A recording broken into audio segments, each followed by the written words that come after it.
Bigger, better, bolder. The cold, hard truth is taking talk to the next level. Right here on Bobo 89.1 FM, Cayman's Community Radio. We are still spilling the tea. And committed to being part of the change that Cayman so desperately needs. Join Sandy Hill weekdays from 7:30 a.m. for Premier Access, Cayman Voices, Truthful Thursdays, and much more. Cayman's #1 talk show is now bigger, better, bolder, and more than talk.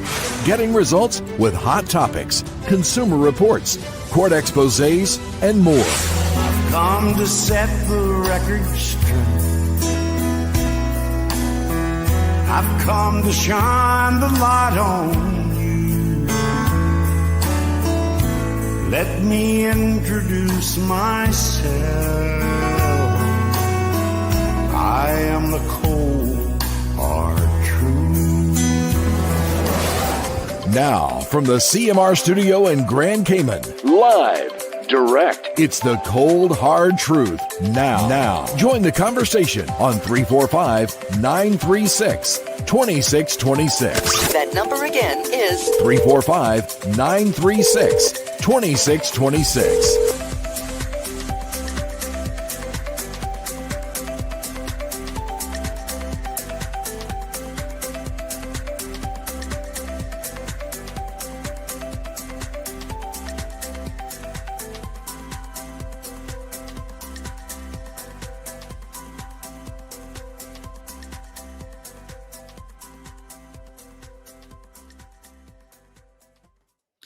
Good morning, Cayman. Happy Tuesday.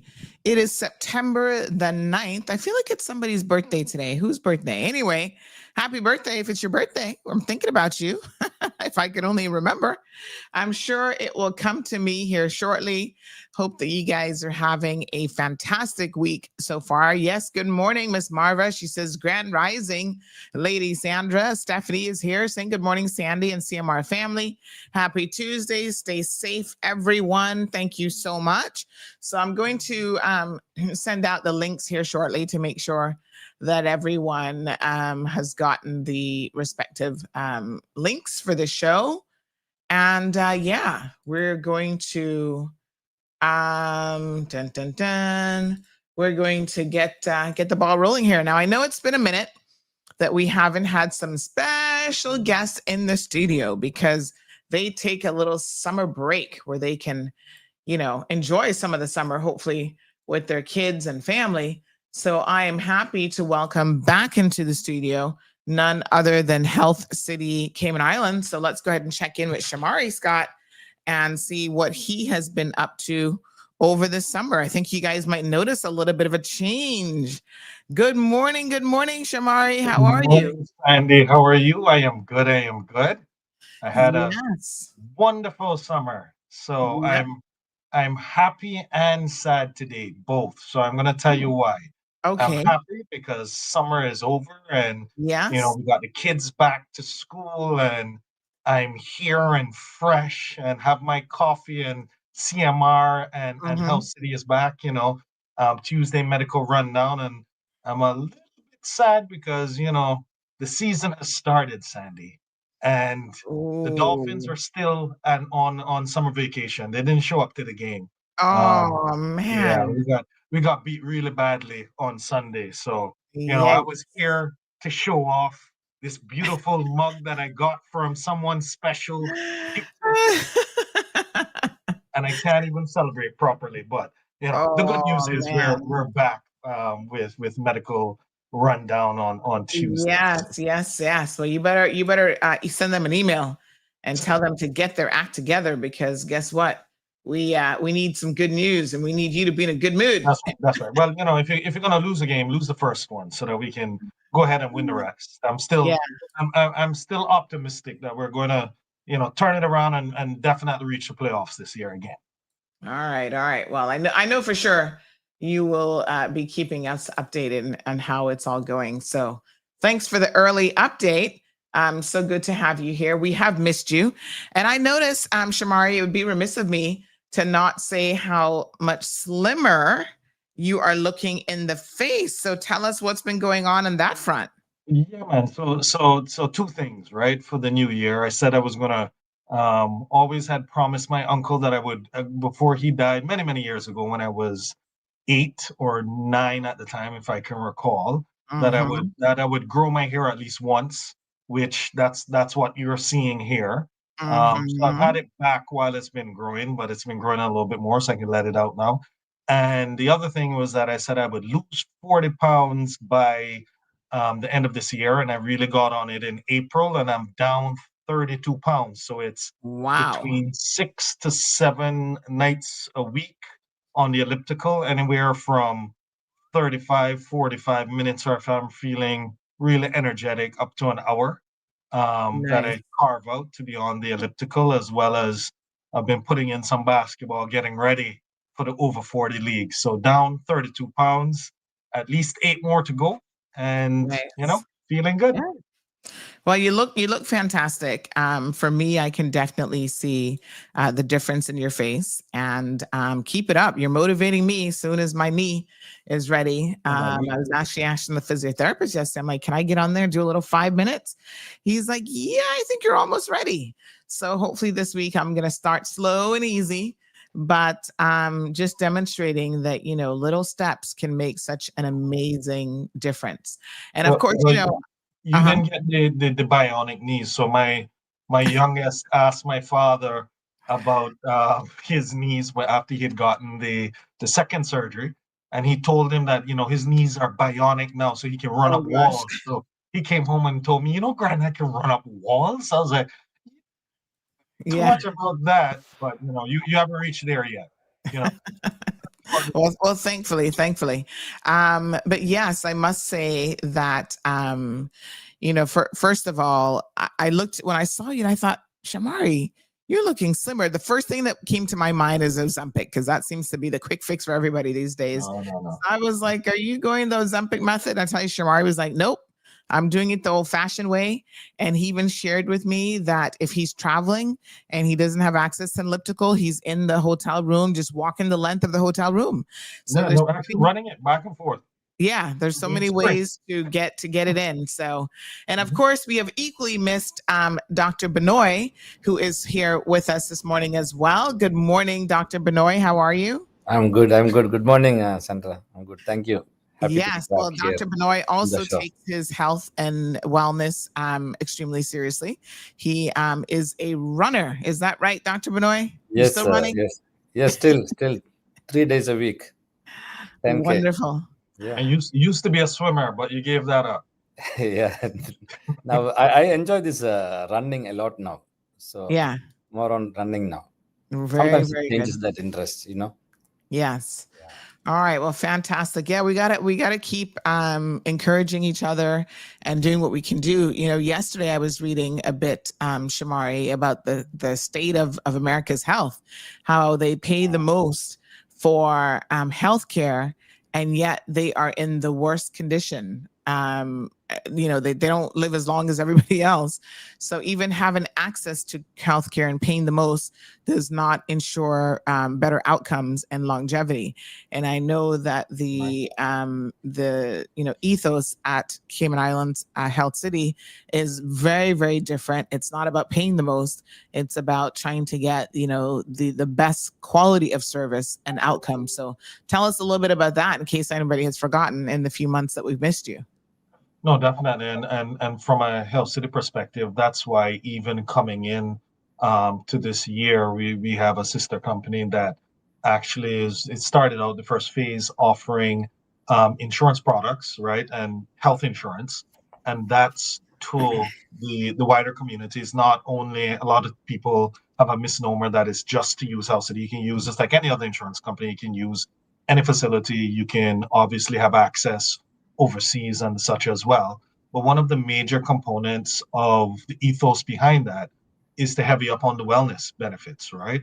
So to heavy up on your executive health checks that you wouldn't be paying anything extra for with Health City, as well as there are various wellness programs that in conjunction with the companies that have taken One Health that you're providing, whether it's nutrition, healthy eating, different physicians coming in and speaking to the staff, lunch and learns.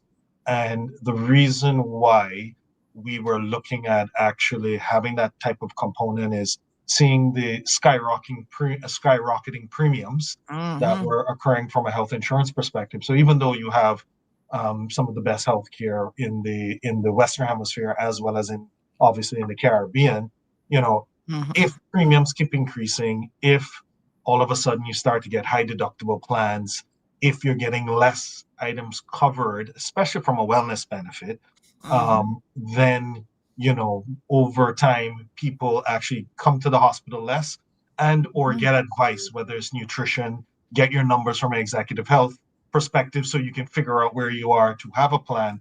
People do a lot less of that. So we're making sure we heavy up because obviously you want to catch things early as well as get people on the right track.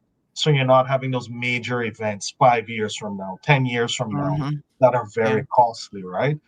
So it's a part of the whole ecosystem of what we're trying to create in the Cayman Islands, not only to reduce costs, to give the best quality of outcomes, but prior to giving the quality of outcomes from a medical perspective, let's get people on the wellness journey to try and get them on the right track and even start from the youngest of ages to make sure we instill healthy living as a lifestyle so that, 10 years from now, 20 years from now, we can have a much more healthy population. And you would even see I think it was called the STEPS survey with the Ministry of Health, previous minister, as well as obviously with this minister, that outlines that you were talking about the US and their health indicators, and we as a population in totality are not the best either. And the statistics have actually gotten, if I recall, a little bit worse than when we would have done it the last time, which I believe was about 8 years to a decade ago. So it tells us that there are some major things that we as the healthcare community need to take on board to help the Cayman Islands to get better, obviously in consultation with public health as well. So we're just excited to be able to have that new chapter. And obviously we have our new Camana Bay location and we keep growing. And today, and I'll let Dr. Benoit speak shortly, but today we're also excited because we're always looking to find partners who have the same ethos, who have the same commitment to high quality care. And we have a partnership with ENT in Cayman and Dr. Eki. Well, a lot of people know Dr. Eki, and you'll bring him in shortly, I'm sure. But we're really excited. Dr. Eki obviously was trained in both Germany and also went to Tulane University in Louisiana. And shout out to Louisiana. That's where my sister went to LSU. Go Tigers. And, he has 20 years of private practice experience, and he does everything from the spectrum of diagnostic as well as treatment of ear, nose, and throat diseases, so the ENT. And he is a great partner. And that partnership has been around now for over a year. And obviously, we're seeing a lot of benefits of having a quality partner like Dr. Eki and his team, along with Health City, to continue to expand and making sure that we're covered and not missing any gaps here within the Cayman Islands. Fantastic. Well, big shout out to Ms. Gloria Smith. She says that she's watching and listening, but must tell Shamari to keep his new hairstyle as he looks even younger and more handsome. I think it's the almost 40 pound weight loss, Miss Gloria. That always makes you look younger, I can tell you. So probably a combination of the two. Of course, Johan could not see you and not comment about the new hairstyle. So he's giving you a little pump fist there. And speaking of, we'll bring in Dr. Eki here in just a second. But again, just having a quick look at my feeds, one of the things that literally just popped up says Americans set to face the biggest increase in health insurance costs in 15 years. Yikes. Of course, they're talking about the impact that politics sometimes has on these types of things as well. But let's go ahead and bring in Dr. Eki, who's a consultant ENT now, and then we're going to find out a little bit more about this partnership. So good morning. Good morning, Sandra. Good morning, Dr. Binoy. Good morning, Shamari. And good morning to the audience. Yes, thank you so for nice being to have here. you. Thank you very much. I feel a bit intimidated now because I saw Jamari, all these achievements over the year with losing weight, his hairstyle. I cannot compete with it. So, Dr. Eki, next year it's your turn to start growing your hair. Okay. If you cannot grow your hair, Dr. Eki, this is the answer.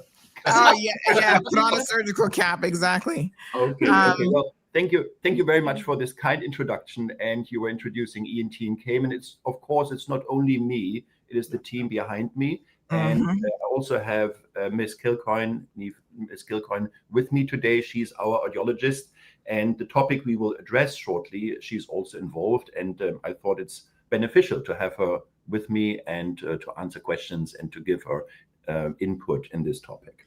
Yes, absolutely. Well, welcome to both of you. Dr. Eki, I think I've been to see you. You're in Pasadena Place, right? I'm trying to remember. Yes, that is right. correct. Oh, yes. Yes. I cannot disclose any information about your visit, of course. Don't worry, I'm always telling everybody what I'm up to anyway, so they pretty much know most of it. But thank you so much. And your common sense approach when it comes to just the nose and sinus, I must say, has assisted me tremendously. Although, once we start to feel better, the truth is we don't do the things that we know we're supposed to do. So I do need to get back on track with your recommendations. But thank you so much for being here with us today. So we're going to talk about this partnership. And I think, Dr. Benoit, this is so interesting because this is an example of where I'm sure you looked at the local expertise that is available right here in the Cayman Islands. And you said to yourself, maybe we don't need to bring in an entire ear, nose, and throat department when we have an accomplished, physician like Dr. Eki here, who has been in the community for a very long time, has a trusted track record of delivering quality service. So tell us a bit then about this Health City and ENT partnership with Dr. Eki.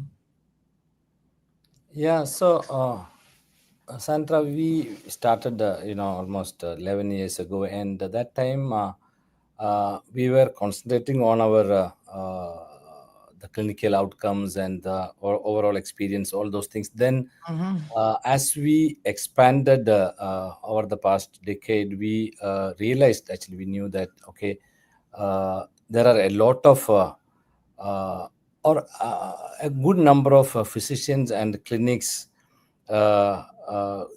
doing great in their services and the clinical outcomes. Then once we stabilized our operations, we thought, why can't we associate with these doins in their areas? So that's why the first of that initiative was Dr. Eke. It's not 1 year, Shamari, it's more than 2 years now. Time flies always. Yeah. Yeah. And, Dr. Eke, I think he started his practice on the island more than 14 years, 14 or 15 years on the island. And he made his presence on the island very well. I think more than 80% or 90% of the ENT work is on the island is done by Dr. Eke. And the entire aspects of the ENT care is given by him. And what I see from him is, if something is not there in the current practice of ENT, he is bringing it here, either through his colleagues or so recently I had a discussion with him yesterday. He wanted to bring, I will give that to him, the mic, to tell him, but he's the passion about this. He is telling the cochlear implant is not there on the island, or not in the Caribbean islands also, and these patients will have to go to United States, and so expensive. So he's planning to bring that service here. So such a passionate person and a very good clinician with a great outcome.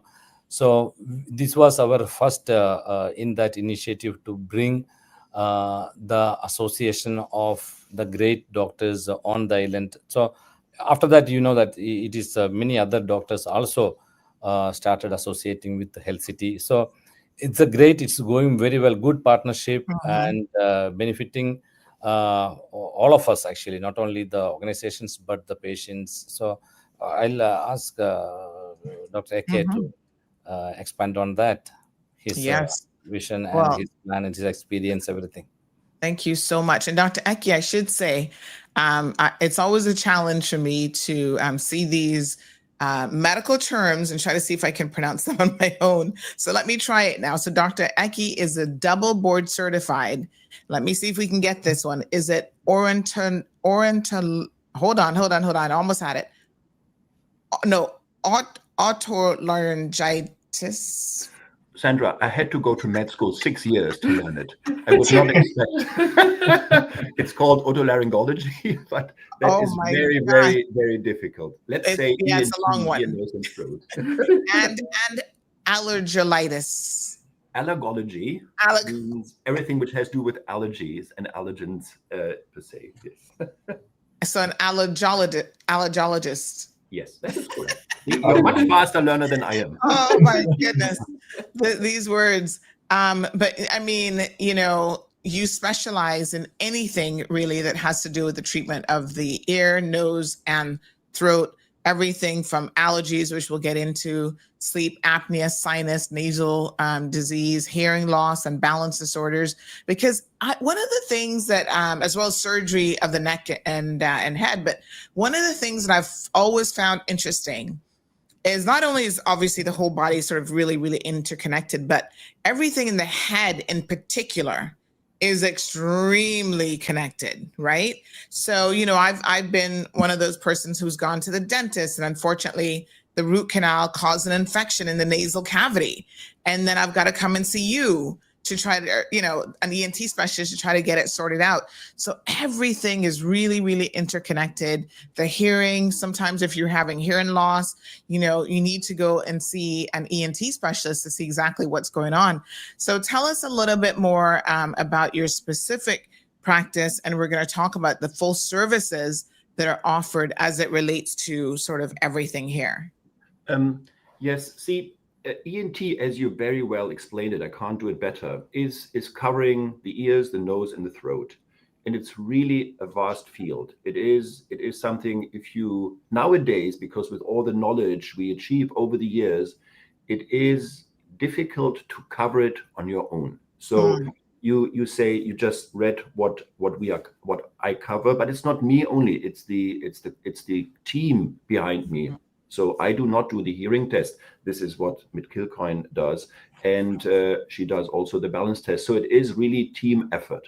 The partnership, I totally agree with Dr. Binoy, and I support his opinion and his what he said. For me, partnership means only two sides. Benefit for two.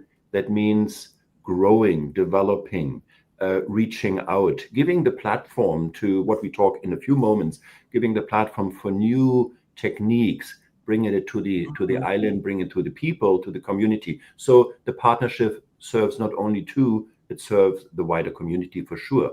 So what we do, and I see the island as a cruise ship in the sea, and you are often alone because you are on this cruise ship. There's only water around, so you have to be self-sufficient, and that's what's being growing and building up in the recent years. We try our very best to offer a very good care for ear issues, ear disease, including diagnostics, conservative and surgical treatment. Also for the nose, you very well explained the root canal problem, which we will see on a weekly basis almost, because this is very often happening, but also throat disease, throat issues, more in younger people. So it's a constant development, I would say, and you're never really achieving your goal 100%. You always have to learn more. That's the beauty in medicine. You can always develop, and that's what's fascinating. Yes, fantastic. I think that this partnership is going to be quite an amazing journey for, as you say, most importantly, patients. really offering the best of both worlds to them. So let's break it down a little bit and some of the things. So you've got the full ENT care, which is the ear, nose, throat, sleep, and voice. Now, we often don't think that ear, nose, and throat has an impact on our ability to have quality sleep. So let's talk a little bit about that, because I know so many of us suffer with, waking up just not feeling our best because it was a rough night for a number of different reasons. And how does, the ENT, ear, nose, and throat, play a role in that? Yeah, the sleep disturbance is a very big topic and becomes more and more important. This has a bit to do with our lifestyle, with our development in later years, eating, not exercising enough, what Shamari very well explained, and what they are aware in the States, and we are here too. So our impact here, or our door in this topic, is that it is often an upper airway obstruction. That means it starts somewhere from the tip of your nose to the entrance into your trachea, your windpipe. And if there's any obstruction, this is within the field of ENT, ear, head, and throat. And as you said, it's a miracle. So you can look into the nose, into a throat, but you have to look deeper. And that's where our specialty is. And we advise patients about any obvious existing upper airway obstruction, which could be a nasal septum deviation, which could be a very enlarged tonsil bed on both sides, which could be a very floppy, larynx, epiglottis lid. It could be being overweight to a certain degree. We have to address this as well.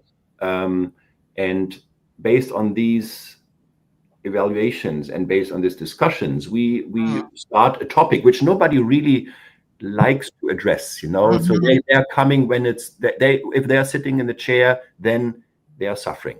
Yeah, it's not a lifestyle visit. It's not that they have been either pushed by their loved ones because they cannot achieve to sleep, or they got always pushed in the side and have bruises, and that's or they've been thrown out the bedroom. So there is a certain motivation, and we try to find out what is the purpose, what is the source of the problem, what is the trigger for it. And it's not always just one, it is often various.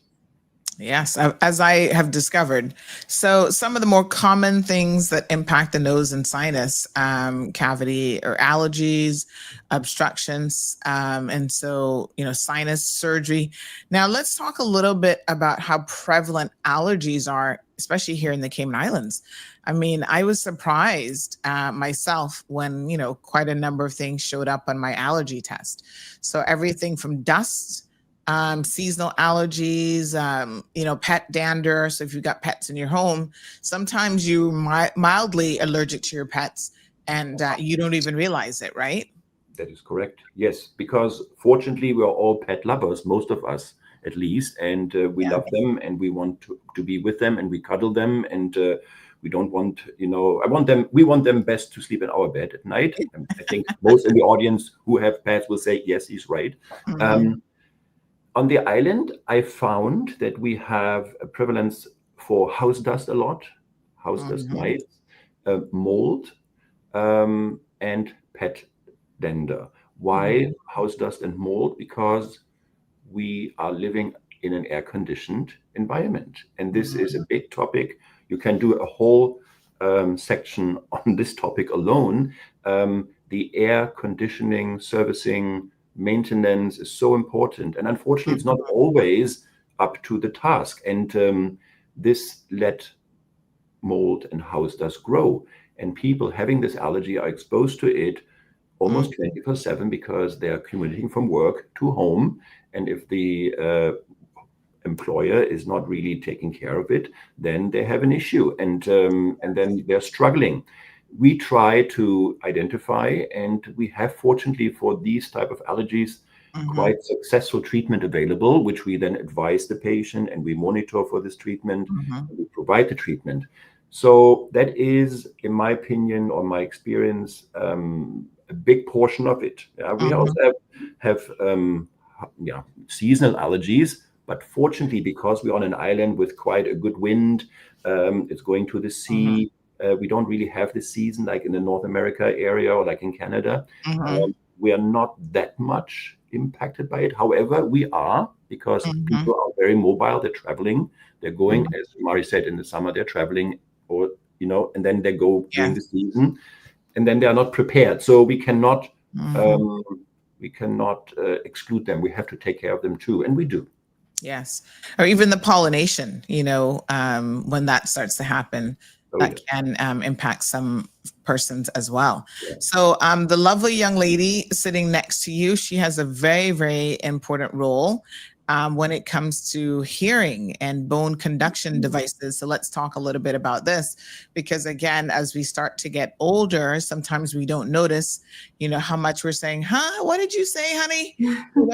We're just not hearing people quite as well. And then a lot of us have gone a lifetime of having, devices in our ears, loud music when we were younger, or even on the job, a lot of things that have impacted our audible senses or ability to hear pretty well. And so tell us what that's like with, especially an aging population. But obviously there are times when even younger people, children, need to be tested to see how well they're hearing. Yeah, thanks so much, Sandra, for having us on today. My role within ENT is the diagnostics as well as habituation for the hearing aids, but we do a full range of diagnostic assessments, from hearing tests for all ages as well as balance assessments. And just as you said, people that come into the clinic often don't realize that they do have a hearing loss. They might be coming in to see Dr. Ecke for something unrelated, and they end up having a hearing test, and they do have a hearing loss. So it's so important to have the regular hearing checks. And at ENT, we do a full range of hearing aid services, as well as our new exciting bone bridge devices that we've started to implant in patients. So that's been really exciting for us here. We also have some bone conduction devices that aren't surgically implanted. They're called adheres. So it allows us to give patients with conductive losses as well as sensory neural losses, hearing aids and amplification to help them really with understanding speech and just making communication easier for them, which is really the most important thing for all of our patients, is just being able to understand speech in all environments and making communication easier for them. That's the goal. Yes. Well, what is this bone conduction implant? It sounds, very scientific. What does that mean, bone conduction? So what we actually have is a little model to show you guys. So okay, we love a good model. Yeah, just makes it easier to see. So this is the actual part that is implanted into the patient. We're gonna put you up there full screen. Yeah. Oh, nice. And then this is the part that's actually worn. So the patient would have this here somewhere behind their ear, and that's the part that I deal with, the activation, the actual device. But this is Dr. Ecke's part, the part that's implanted. Yeah, I think it is important to understand that, and we try to avoid bulky technical terms. This is not a new hearing aid. It's alternative. The more conservative, established hearing aids amplification technique is you put something in the ear canal. Either you put it directly in if you want to hide it, or you put it behind the ear. But this always requires that the middle ear, that means the eardrum, the ossicles, etc., the ear canal, is open and functioning. So it's only working if this is established. This device is a new door, a new option for patients who have either chronic inflammation, which cannot be surgically solved, or they don't want to solve it surgically, or they have a middle ear obliteration, a change, missing ossicles, which cannot be surgically resolved. And those bridge bypassing, connecting two different environments, is being placed behind the ear within the bone, and it uses bone conduction. You all know when you close your ears, you can still hear. And this is because the sound waves causing vibration in your bone. You don't hear as well, but you hear well. This is transferring information into your inner ear, bypassing your middle ear. And that is the key argument for this one. and it opens hearing opportunity for patients with middle ear diseases which are not able to wear a regular hearing aid. So you've answered so many questions for me all at once. I must tell you, because you know these headsets that you wear on the exterior of the ear, but behind the ear. Yeah. Now I understand how they work, because I've always thought, how on earth can you wear a headset like behind your ear but still hear perfectly fine? Same technology. Yes. Yeah. Yes. Wow. That's a big step forward. Yes. Yeah. Yeah, I've got a pair of those, and they're so cool because they allow you to walk around and still hear your environment, because you don't have something directly in your ear, but then you can hear the music or audiobook just fine as well. Yeah. I just had an aha moment. So, but just to, if you allow me to complete this, because now the audience would likely say, oh, this is a surgery, etc. I don't want to have surgery for very well understandable reasons. There are two options for that. One is a surgical option. The other one is to adjust it behind the ear, very similar to your technique, and trying out beforehand if this would be working and beneficial for them long term. So you somehow not buying something, you don't know what the outcome is. You can try it out before and see if this would be beneficial, which is very good because it just removes a certain barrier of uncertainty before you commit to something. Yeah. So we see it from both sides. We provide both. We implanted patients with the surgical option. We also have patients using the non-surgical options for various reasons. And I have to say they are quite positive feedback so far. Wow, fantastic. All right. Very, very good. So you say that, however, not every person is a good candidate for these. It sort of depends. It depends definitely on their hearing loss. First and foremost, we would bring the patient in and see them in clinic. Dr. Eki would see them first, and then with their diagnostic hearing assessment, they have to fit certain criteria. So we're really looking at their bone conduction thresholds, especially for the adhere, the non-surgical option that we have. The bone conduction generally has to be within normal thresholds. With the implantable device, the bone bridge, we have a little bit more leeway with our bone conduction thresholds, but we still have to meet certain criteria for the patient to meet certain outcomes. But we've looked at lots of studies with this before taking it on, and we've seen that patients that have been implanted have about 25 to 35 decibels of speech improvement, which is incredible for them in understanding speech in difficult environments such as a classroom, meetings, just easing communication for them. It's so important. So we're delighted to be offering this now at ENT. And the nice thing about our adhere, the non-surgical option that we have, is that it's available for all ages. So with our implantable device, it's available from 12 years and up, but our non-surgical option we do have available for all ages. Let me add something just as a take-home message here, because we always tend to talk very technical. We are throwing out numbers and terms nobody is really accustomed with. Bottom line is that if you have a hearing loss, you have an option to get a hearing aid. There is a barrier to admit I have hearing loss, which requires amplification, a hearing aid. Many people, for some reason, say, no, I don't want to display my disadvantage here, my impairment, by wearing something. We talked about mental health, the overall comprehensive look at health overall. We have a very close connection between mental health and physical health. This hearing aid offers us an option for patients to restore their hearing, which otherwise would not have been possible, and prevent their social impact by a hearing loss. And again, this is topic for another session. There are so many impacts if you can't hear properly. What does it mean for you socially, for your social competence, for your social life, for your quality of life? So it is really a good example what you can achieve with a device which looks very technical, which has a big impact on your overall quality of life. Besides all the numbers and all this technical explanation, and that's important, I think. Yeah, no, absolutely. It's a real quality of life issue for sure. So this is a fantastic advancement. So it's available with Dr. Eki at his office. Now, are you, do they come in different sizes, or is it sort of just that one size? It is a standard size. So this is the size of the device itself. Tiny, yeah. So yeah, it would sit somewhere here. But also we have so many different cover options. So for our younger patients, some of them love a marble effect or certain characters for their cover, or for older patients, they like a certain color in their hair. So we have so many different covers and styles that we can do with it, but they're all at this standard size.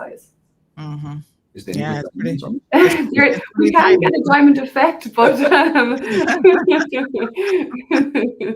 you can bling it out a little bit. Yeah. No, this is fantastic. All right, so tell us a little bit now about the logistics of this partnership. So if I want to see Dr. Eki Shamari and Dr. Benoit, am I just calling his office directly? Do I go through the Health City booking system? How does this partnership work? Dr. K will explain that actually. Probably, I can explain this. I think the partnership is that we from ENT have access to the facilities of Health City in terms of surgical theaters, which is very important for us because we have quite a volume of patients and we need reliable access. We are otherwise fully functional on our own. So we are working as our own office. We have our own booking system, our own staff. So when you come to us, you see the personnel, the staff of ENT and Cayman, and you will see Health City facilities when you decided later on, okay, or we come to the conclusion, this one is something for you, then we will move and go to the Commander Bay Hospital and say the procedure is being performed there. But otherwise, we are fully autonomous and functioning on our own. So everything is done through us, from the beginning, from the setup of the device. Also post-operatively, you have to go to the audiology department and adjusting it properly to your needs. This is all done through us. Fantastic. So two well-established, medical offices, medical facilities in Ireland coming together to benefit the patients, ultimately patient care and improving outcomes. Shamari, any final comments before we bring on our next set of guests in the studio? Oh, you've got yourself muted, I believe. Yes. No, I was just saying that the only thing that I want to say is that we're so happy to have the partnership. And you see, when you're having fun, time flies. I said a little over a year, and it's 2 years.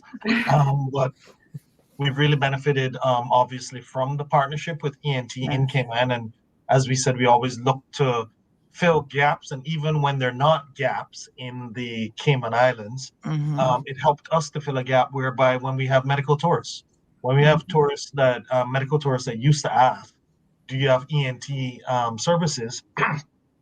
We used to have to tell them no. And now we can say, actually, we do. And there's a great entity that we have a partnership with. And then obviously all of our providers overseas and insurance companies and governments trust us. And we're saying we have this great, ENT team that we work with, and we're able to actually fill that gap for other Caribbean islands. So I want to thank Dr. Eki and team. And Dr. Eki is just like Dr. Benoit and Dr. Druva that says, I only do X amount. It's the team behind me that make the magic and allow our patients to get the best outcomes. So also want to thank, is it Neve? Neve, yeah. Yes, Neve. I looked at the name and then I asked, how do you pronounce that? Somebody said Neve. Well, I get that all the time, don't worry. But definitely thank you both and thank the full team at ENT in Cayman. And we look forward to moving forward at ENT in Cayman in the future. All right, let's take a few quick comments and questions before we let Dr. Eki go. So Keith says, is it healthy for young children to be using cell phones directly in their ear? Yes, so definitely it's you have to weigh it up. So the amount of noise exposure that you have and the amount of volume that you use really correlates very strongly to the amount of time. So if you're using your cell phone quite high, you really need to reduce the amount of time spent then listening to it at that volume. But if you bring down the volume, you can listen to it for much longer. But it's definitely a balancing act. Yeah, and I must say that a lot of times parents are not aware of how high the children may be playing something. So that's definitely one of the dangers probably of allowing them to use it, is that you can't really monitor the volume levels. So always be mindful of that. But even adults who are constantly wearing something in the ear, I find that there's a degree of discomfort, like you kind of switch it. So even here in the program, sometimes people see me go from like the in-ear set that I have on now to the over-the-ear ones. And, I kind of mix it up. So Keith, I think it's probably a good idea, especially with super young children, to really monitor their overall access to these things, but let them listen to it with no AirPods or anything at all. Keith also makes the point that good old seawater is a miracle drug because it heals so many diseases they're not able to name. And so, as Caymanians would say, you go take a dip in the ocean. And this is one of I was talking about the common sense approach that Dr. Eki in his office will suggest to you. The saline rinse was one of the things that he said to me, that doing this a couple times a day, or at least once a day, is going to have significant outcomes for you. So unfortunately, as much as we're surrounded by the ocean, I can't go dip every day in the ocean, but I can at home, as part of my morning routine, take out the saline rinse and use that quite easily. So absolutely, Keith, you're right about a saline or seawater style solution being very, very useful. I do have a question, Dr. Eki, for you. I haven't done it in a while, so I do need to get back in terms of doing it. But whenever you see these stories that pop up about someone getting a brain eating, what do they call, EMOBA in their head. Yeah. And, because they were doing like a saline rinse, or they went and took a dip in water. How concerned are you that people who are using the saline rinse solution, like how concerned should we be about this being a possibility? Are we overreacting with it? Or, do I have to use bottled water all the time? Can I just boil my water, let it cool, and then use it, like boiled regular tap water? Does it have to be filtered water? So I've been wondering about this lately because of some increases. You see, we are in the comfortable situation here to have drinking water quality out of our tap. We are drinking it. So what would make you believing taking this water, which you're drinking, not for rinse? That means the rinse is not, you're not digesting it, otherwise you're drinking it. So that means you would, whatever bacteria is in it, you would swallow and, but you are referring to one case where a lady died in Vancouver, and she did a rinse, and she got this microorganism, which was then able to penetrate the skull base, and she went in, and this one went into the brain. This is a very rare case. I always recommend my patients in the evening, take 1 liter of water, boil it, put a plate on top of it, use it the next day. You have sterile water. You have 2 sessions, 500 mils in the morning. If we do it twice a day, 500 in the evenings post-operatively, or if they have a disease. Otherwise, just do half a liter. And if you lit it, you are safe. You can use it. That's a proven recommendation, and I feel comfortable doing that. You can use bottled water, yes, but the other way, I think it's better. Okay. All right. So just boil it and let it cool overnight, and you've got it good to go in the morning.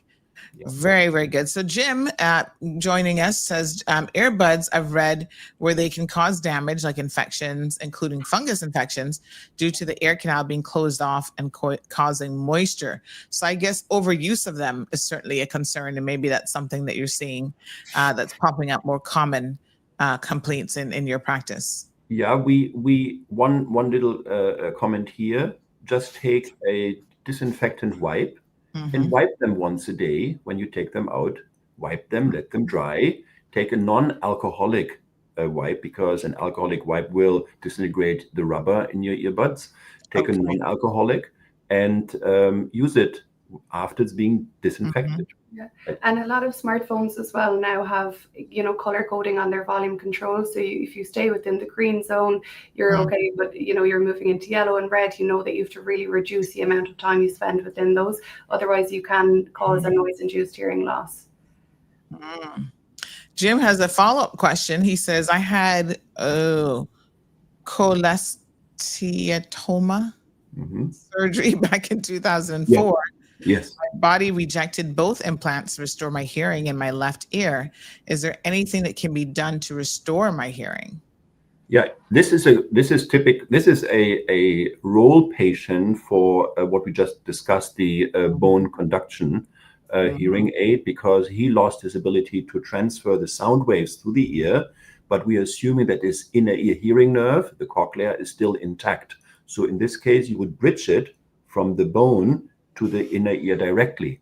That would be, I mean, it's very difficult, of course, over the internet just to give a recommendation. So this is seen with a certain, restriction. But if he says, I want to reevaluate this, then he should get an audiogram, see how his inner ear is, and then he would be a potential patient for that. Yes.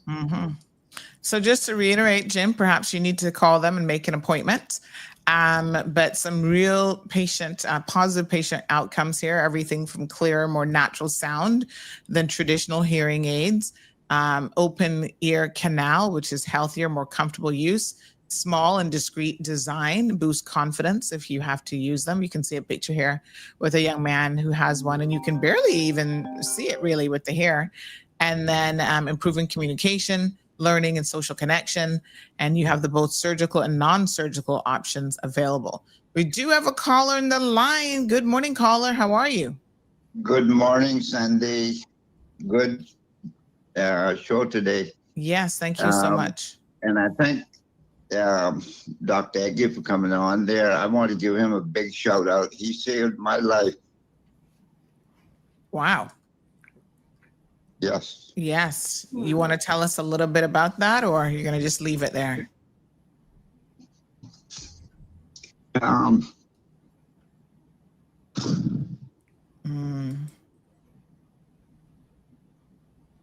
Yes, I can imagine it's an emotional story, but we do know that Dexter has had a bout, if I'm recalling correctly, of is it throat cancer, Dexter? Yes. And he was the one that diagnosed me.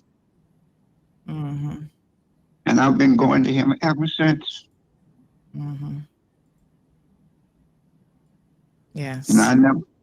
And I must give a big shout out to the referrals at the hospital as well, because they work together to make this possible. Thank you, Dexter. Thank you very much. You are one of the patients I will always remember. And when you go through your career, you have patients you remember because you have a certain relationship with them. He is one of them. And I want to reassure him that this is what we're here for. This is our mission. That's what we have to do. We're not here self-serving. We're here for patients. And for us, this is, when you call like now, this is a reward for us. You cannot pay. This is what keeps us driving. This is what makes us believe, yes, it's worth to develop further, to go the extra mile. And it's a very good example. So I thank you very much, Dexter. Really, thank you. You're welcome. Yeah, thank you so much, Dexter, as well. Okay. For always being willing to share, parts of that personal journey, because it's difficult when you've gone through such a life-altering ordeal. But you're on the other side of it, and as you say, Dr. Ecke, you're forever grateful to him and his team. We have another caller in the line. Good morning, caller. Welcome to the program. Good morning. I was just wondering if you have persistent ringing in the air that has been caused by a certain medication being used over an extensive period of time. Is that reversible? Is that something that you can treat? I take the question. If you take a certain medication, you can suffer an ototoxicity. That means this medication is damaging your inner ear hearing cell. I still continue, I think. And it is over the phone very difficult to say in this particular case what is going on. I would recommend to do a thorough hearing test to see how long is going on, what is the history of it, what is the condition of the ear, is it really bothering in terms of a life quality impact here or not, and then make really a custom fitted, tailor-fitted recommendation. You can't say, is it staying forever? Is there some treatment? There is always a way to treat this. There's always a way to address it, not only I would say on the conventional physiological way. Also, there are other ways to reduce the suffering from the mental perspective, but this really requires a thorough assessment.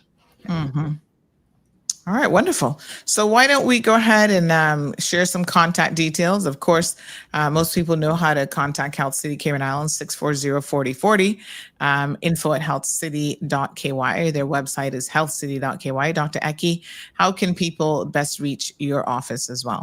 Best is to call us, 745-3253, 745-3253. Just come by. We are at Pasadora Place. We are in town. We also have an email, info@ENT in Cayman. If you put us in, or if you put in ENT Cayman, then you usually find us by Google, through Google. So there is a way to contact us. We are open from Monday to Saturday, and there are various options to see us. Now, have you moved locations, Dr. Eki, within Pasadora Place? Because I could swear I walked by somewhere on the back end and I saw a sign that had your name on it. And I thought, wait a minute. Yes. Again, medicine is evolving. We are developing. And Neve, the audiology service, was in the back end, but we had the chance to get more space next to our office on the front side on Smith Road. And so we have combined now everything in one unit, which for us, of course, it's much better. And more you're in the back. Yeah, no, we are only in the front now. You're only in the front now. Okay. Yes. We serve everything in the front. Yes, everything. Oh, wonderful. All right. Fantastic. So thank you guys so much for coming on the program. I know this is your first time, and hopefully we'll see you again soon. But this is a fantastic opportunity for people to hear about this partnership between Health City Cayman Islands and Dr. Eki's office, and really the advances in ENT care, especially as it relates to the bone bridge implant. So if you have any questions, or like that caller, you might need a in-person assessment, please reach out to his office, and don't be shy about it. Thank you very much for having us on the show. Thank you. All right, we really appreciate it. Thank you so much. Shamari, I don't think you're going anywhere quite yet. We do have a part 2 of the program. So tell us a little bit, Shamari, about Health City Cayman Islands' ongoing partnership with a lot of NPOs, and how you get involved with them, and assisting them in promoting their messages, as you will be doing here today. Yeah, so we're always looking across the board at NPOs, especially, well, I can't even say especially, because we do a lot of other type of charitable work when it has to do with what's near and dear to all of our hearts, right? When it has to do with children or the elderly, there are a lot of other non-medical areas that we help and assist in. That's off the radar, that we would never talk about, just because it's about doing the right thing. However, when it comes to NPOs from a medical perspective, whether it's the Cancer Society, whether it is Cayman Heart Fund, even when it comes to the healthcare conference, we understand that sponsorship dollars also can help them to achieve their goals. And when you have entities such as Cancer Society that actually gives a benefit long before Health City was here, whether it was to do with screenings, whether it was to do with people who, for whatever reason, their insurance was falling short, that would help people to be able to get the services they needed. Obviously, we support, because they do the right thing. And then, whether or not the patient comes to Health City is secondary. It's about just helping in the community. And that's one of the such entities right now that we are helping to promote.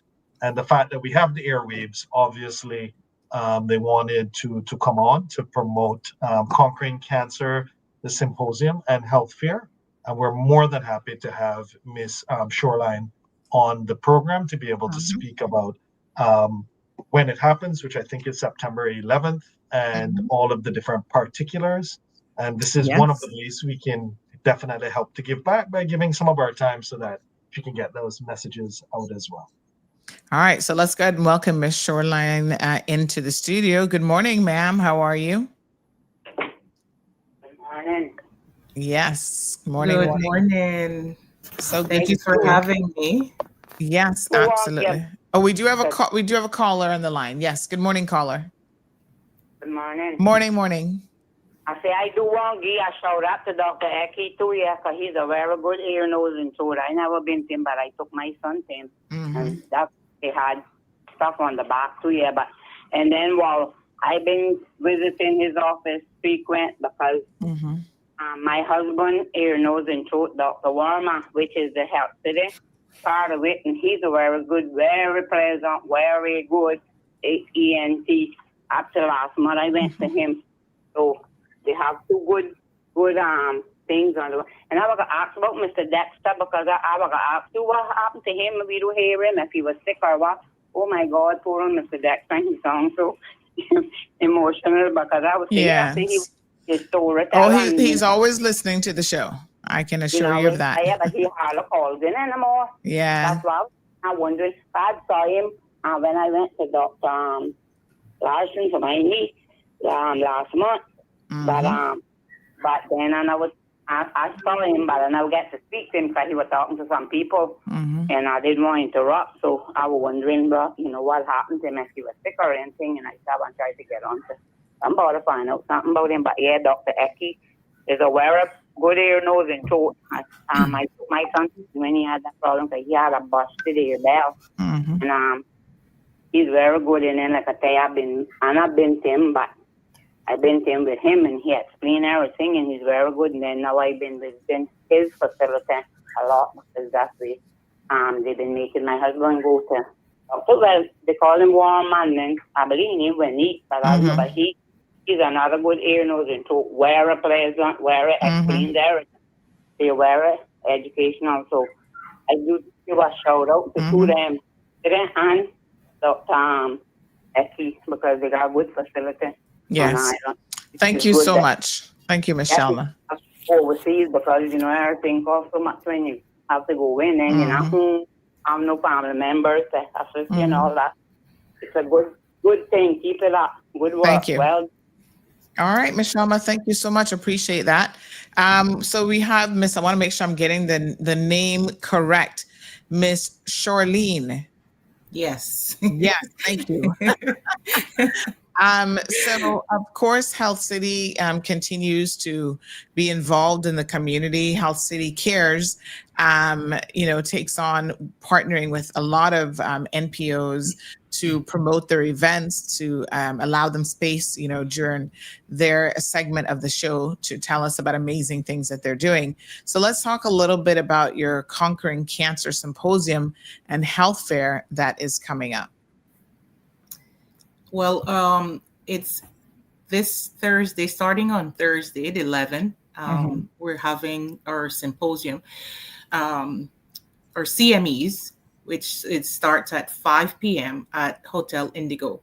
This section is catered to the allied medical professionals, where they will receive 4 CME credits for their continued medical education.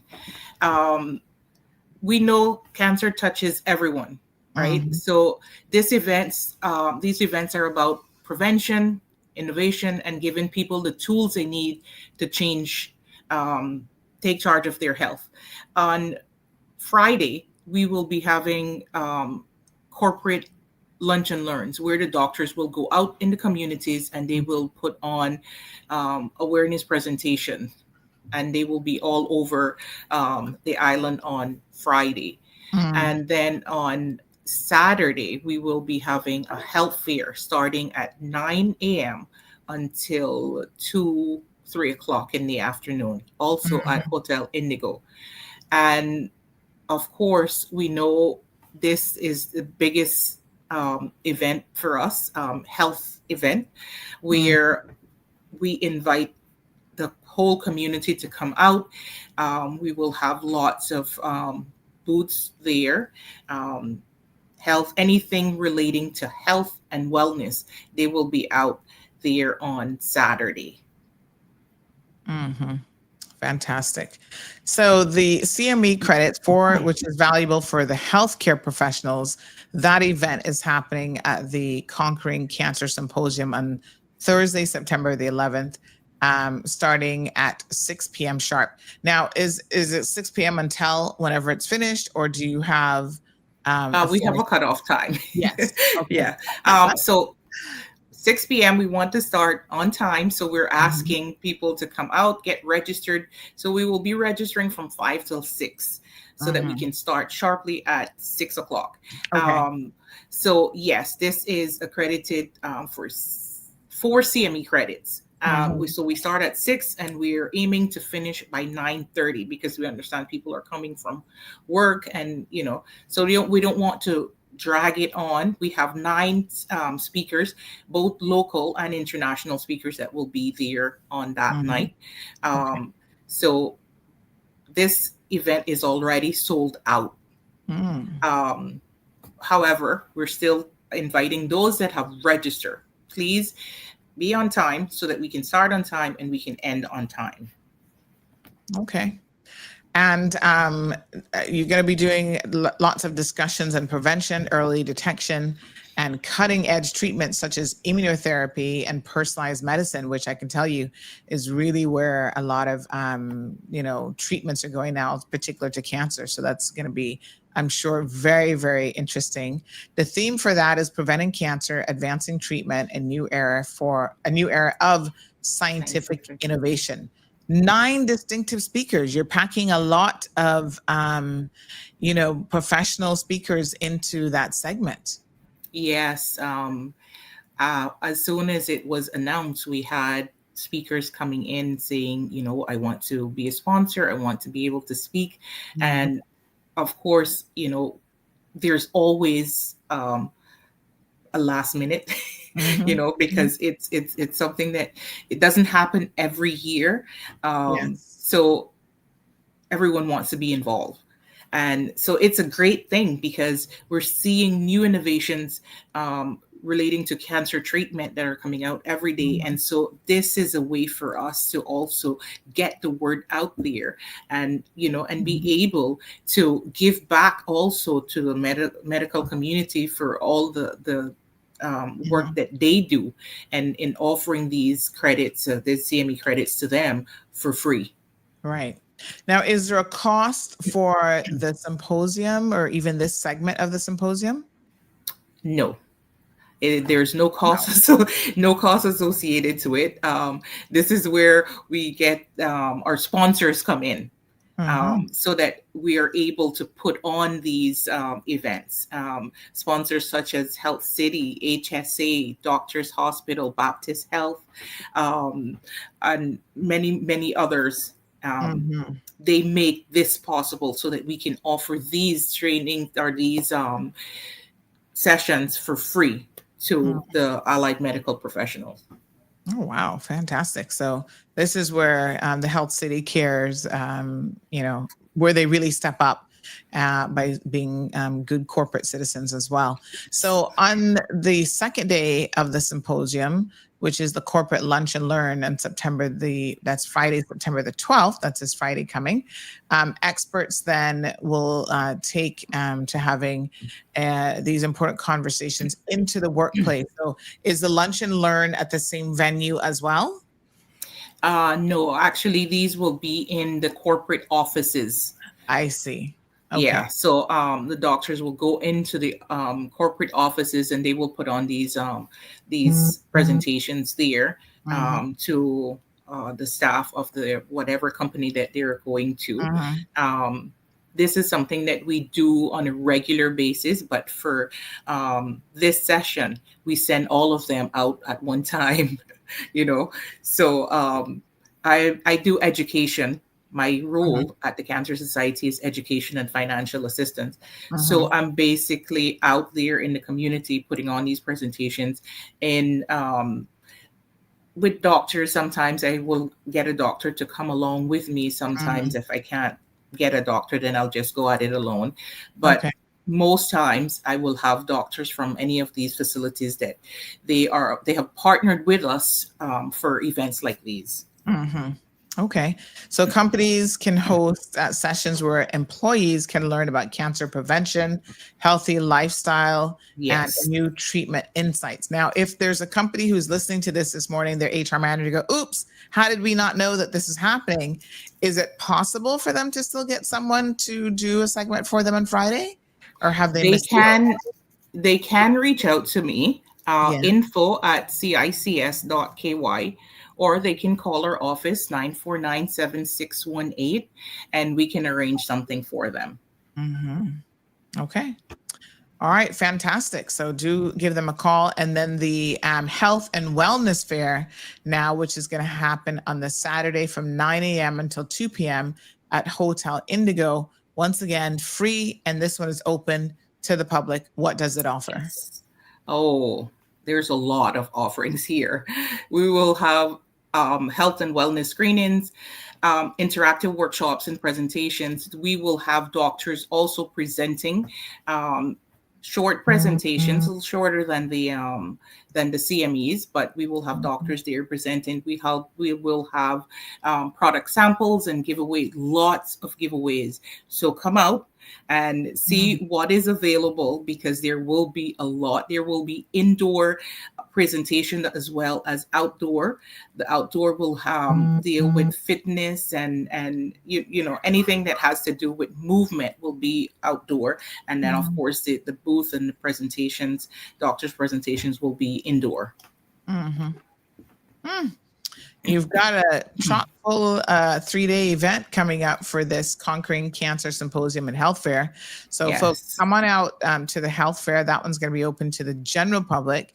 And I love the free health and wellness screening. Sometimes you can pick up on little things there that you know then that you need to follow up on.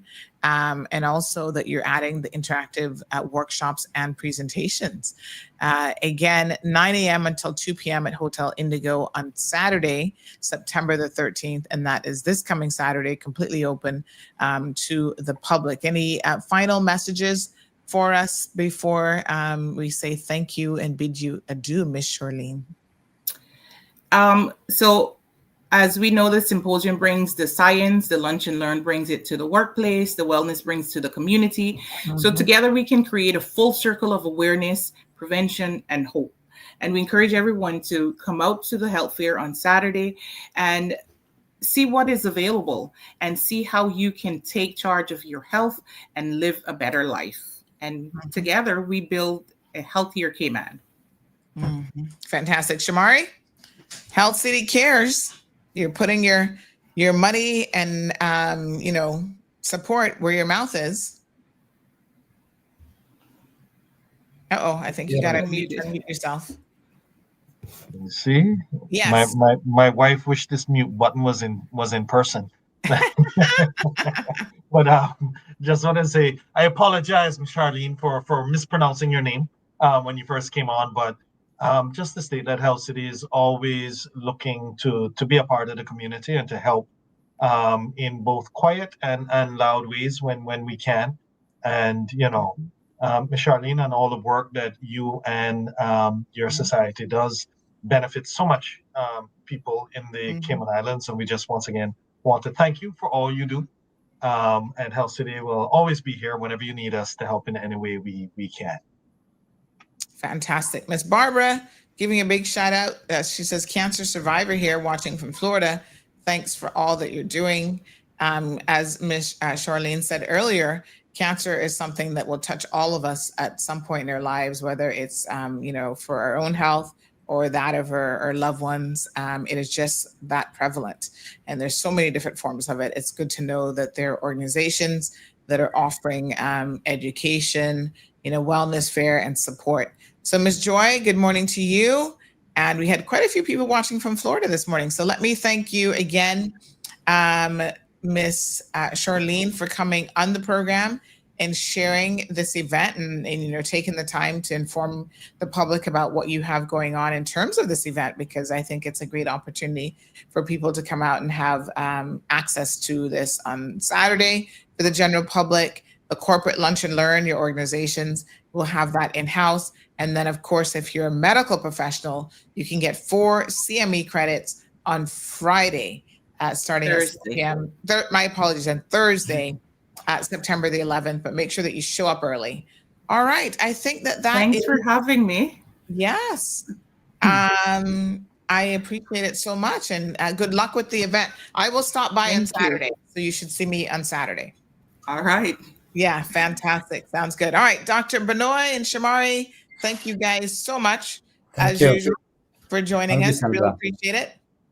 And next week, we will have a victory. Okay, we'll be talking about a victory next week. Otherwise, you might have to put that drinking glass down for a minute. Thanks a lot to both of you. Thanks, Sandra. Thank you. Bye-bye. All right, take care. All right, folks, Health City back in the swing of things with our medical rundown Tuesday segments. Thank them so much, and some very important things that they touched on here today. For sure. So let's keep it going, honey chow. Thanks, Mr. Dexter. We miss you. Mr. Dexter says, I'm giving him an opportunity to miss me. Sometimes that's a good thing. What does it say? Distance makes the heart grow fonder. Yes.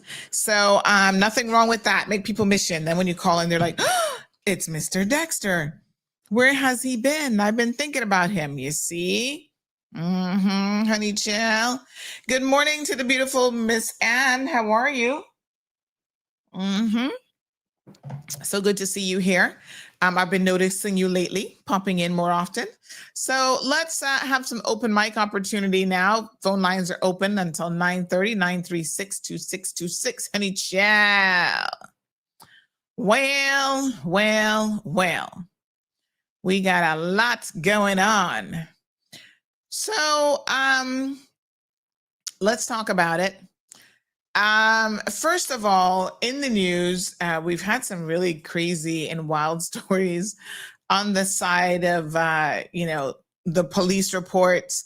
Woo, the police have been having a very challenging time with y'all lately. I don't know what misbehavior you've been up to, but everything from, trying to attack the police, which is horrible if you ask me, to we had a lady yesterday who was, arrested for something to do with like cocaine and the combination of that. And I was just like, what's going on with you guys? Oh my goodness. Woman arrested on DUI and drug charges following a traffic stop. You see, that's why the police are saying, they're like, you guys always complaining about our traffic stops, but as it turns out, it's a good thing that we have these traffic stops, because we can pick up things here, there, and everywhere, as they say. Wowee. Quite shocking when I saw that one, for sure. I thought to myself, what a hot mess. My goodness. Anyway, big shout out to the RCIPS for doing their part, and they are looking and asking the legislators to have a very, very close look at what they can do to deal with continued aggression from the public when it comes to them carrying out their duty. And I think that, unfortunately, this is very, very unfortunate. Listen, we want to hold them accountable, but holding the RCIPS accountable does not mean that we are assaulting them. That's not what we mean by accountability, honey child. And these are criminals that are assaulting the RCIPS, which is egregious. And really, I was taken aback by, when I read these stories, how people go on. It is an offense, trust me, to assault the police. And it is a further offense to in the conduct of their duty when they're trying to carry out their duty, whether they're making inquiries or trying to make an arrest. It is also, you should be reminded, a separate offense for you to interfere with the police trying to do that. So step aside, folks.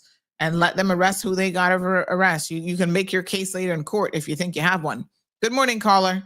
Welcome to the program. Good morning, Sandy. Good morning, dear. How you doing? I'm doing great.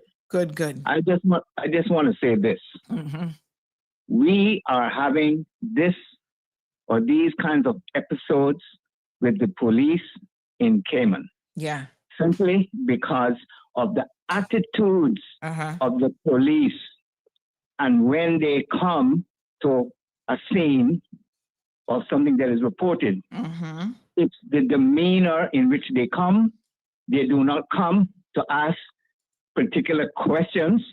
They come with this authoritative attitude, like you must do what they say.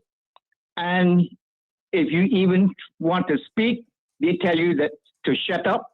That is not how they are going to get cooperation from the public. Aye. Right? And I would say this. Yes, sir. This is because the majority of the police in Cayman are Jamaicans.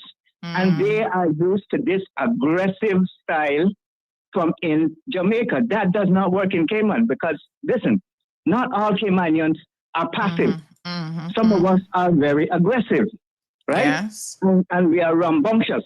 So if you come to us in a calm manner, yes, we are going to respond to you. Sometimes. But if you come to us in an aggressive manner, yes, that is going to be met with aggression. Yeah.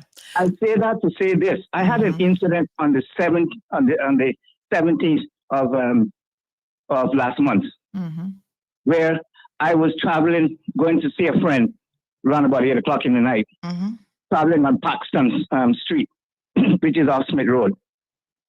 As I got almost to the end of Paxton, there was a car parked on my side of the street with the bright lights on. I could not pass the car because there were a series of other cars coming, so I could not turn. So as those cars passed, I pulled up near to the car and I said, "Mister, you parked on the wrong side of the road. At least you should turn your lights off." The person said to me, "F you." And then I said, "What did you say?" And then he said it again, he repeated, "F you."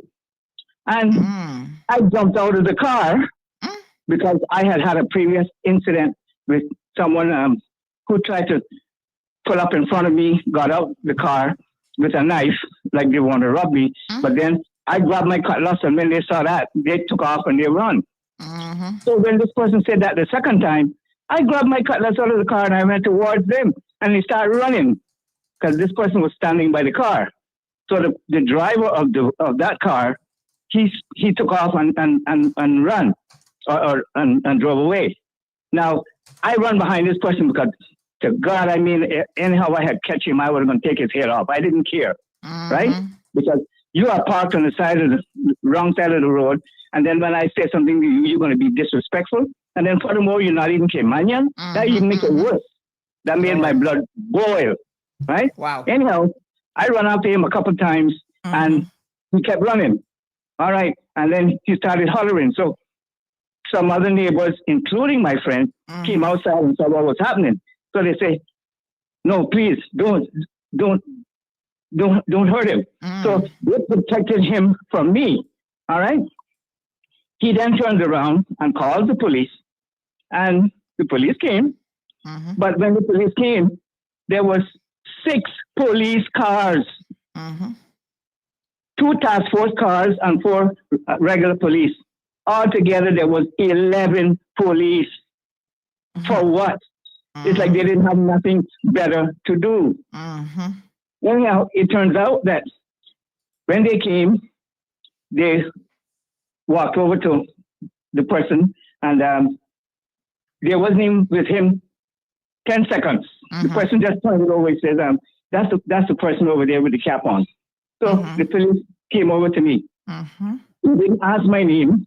They didn't ask nothing. They didn't ask, well, what happened or nothing. The first question the police asked, if I have a weapon in my car. I say, well, I have a cutlass in my car, if you want to consider that as a weapon.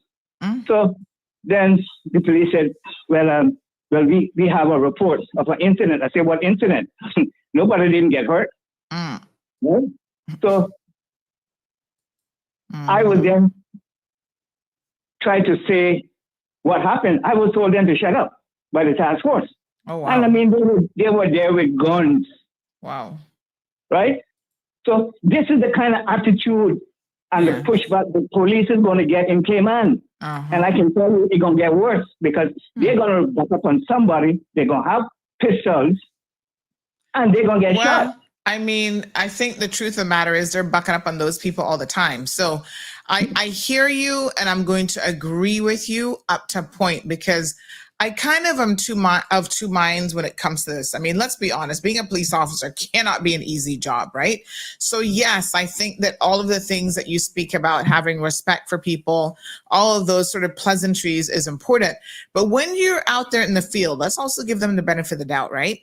When you're out there in the field on a daily basis and you're having to deal with all sorts of individuals, not everybody's going to be honest like you and say, I have a cutlass in the car. You know, you're dealing with hardcore criminals who will not hesitate to chop the police, to assault the police, to shoot the police, and all these types of things. Maybe they feel like they have to approach people with a very bravado and masculine attitude so that people are less likely to, you know, try a thing, if you will, for lack of a better way of saying it, with them. So I'm kind of like understanding the police a lot, but I also think that you're right. I think building relationships with people in your community, but you see, we make a lot of assumptions about policing when you nor I have ever been in their shoes. And you know, they know what's out there in the streets more than we do. I think we are probably a little bit more naive about what's actually happening out there. They have the stark reality of being in it every single day.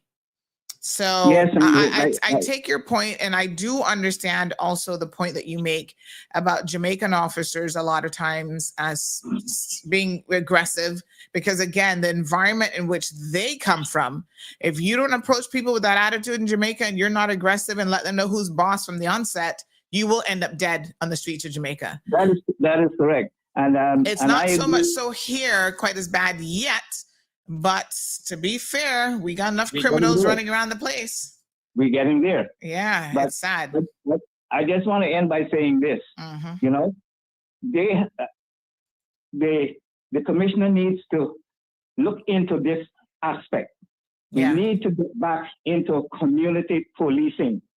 There was a time when you had officers on the beat for different communities, and they would go around, introduce themselves, they would make themselves known, and they would say to, you know, the residents, if there's any incidences, call me.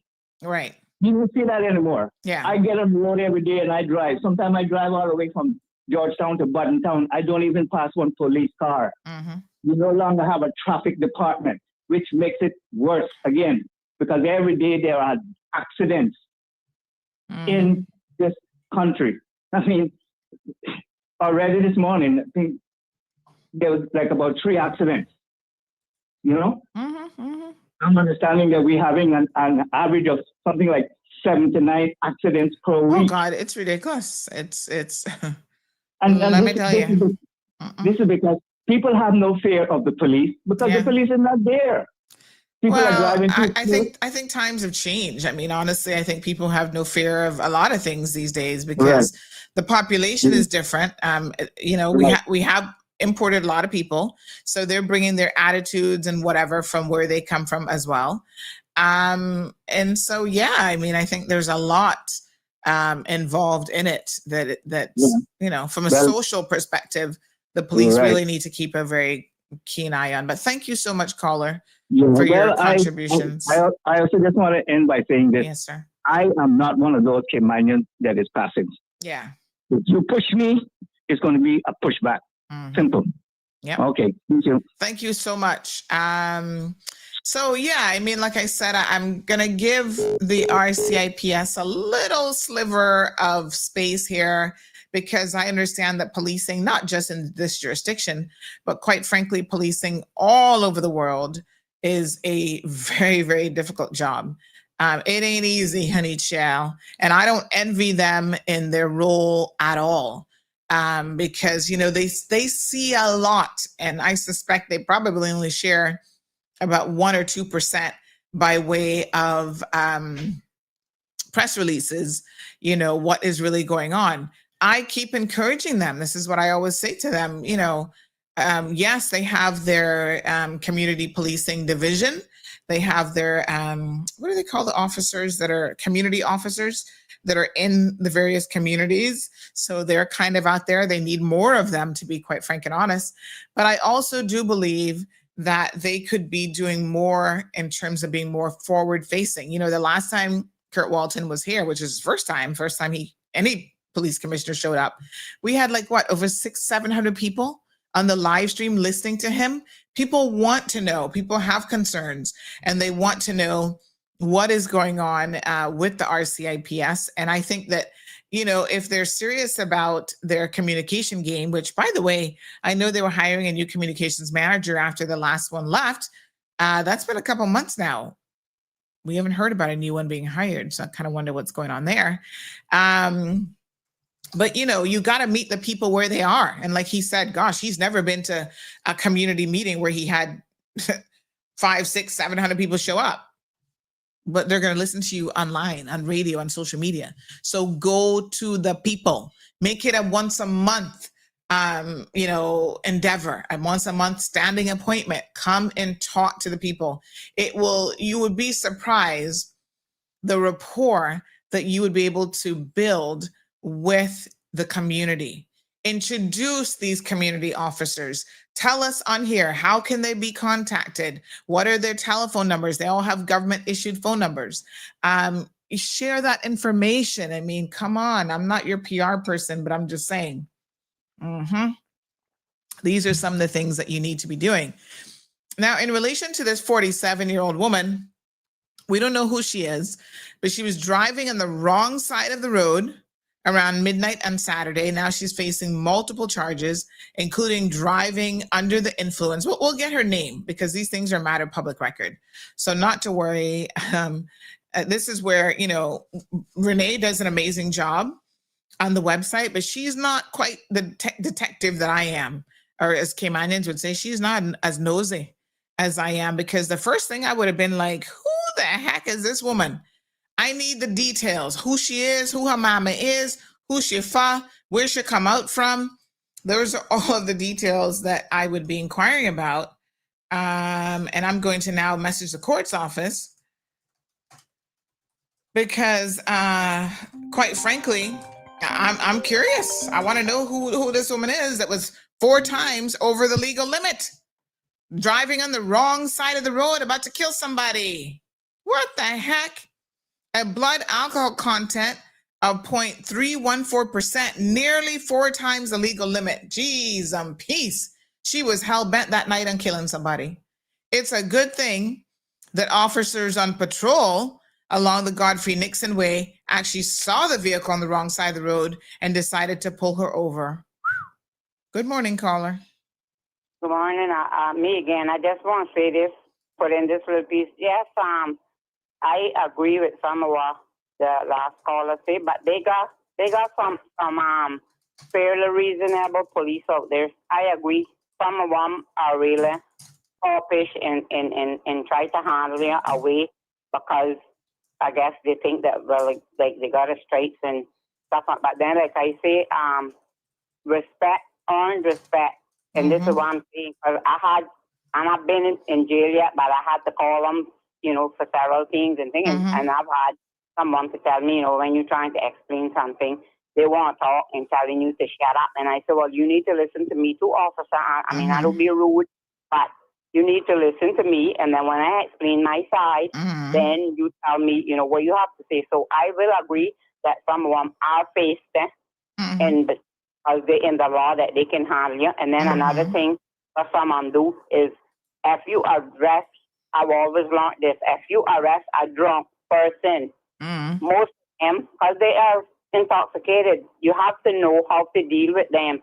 Because yes, you will get aggression out of them. And worse, if you are aggressive because you can't reason sometimes with a drunk person, this is the terriblest thing. And I always say a police job is something that I will never if I were looking job, whatever, take that because they couldn't pay me because I agree some I'm go through a lot.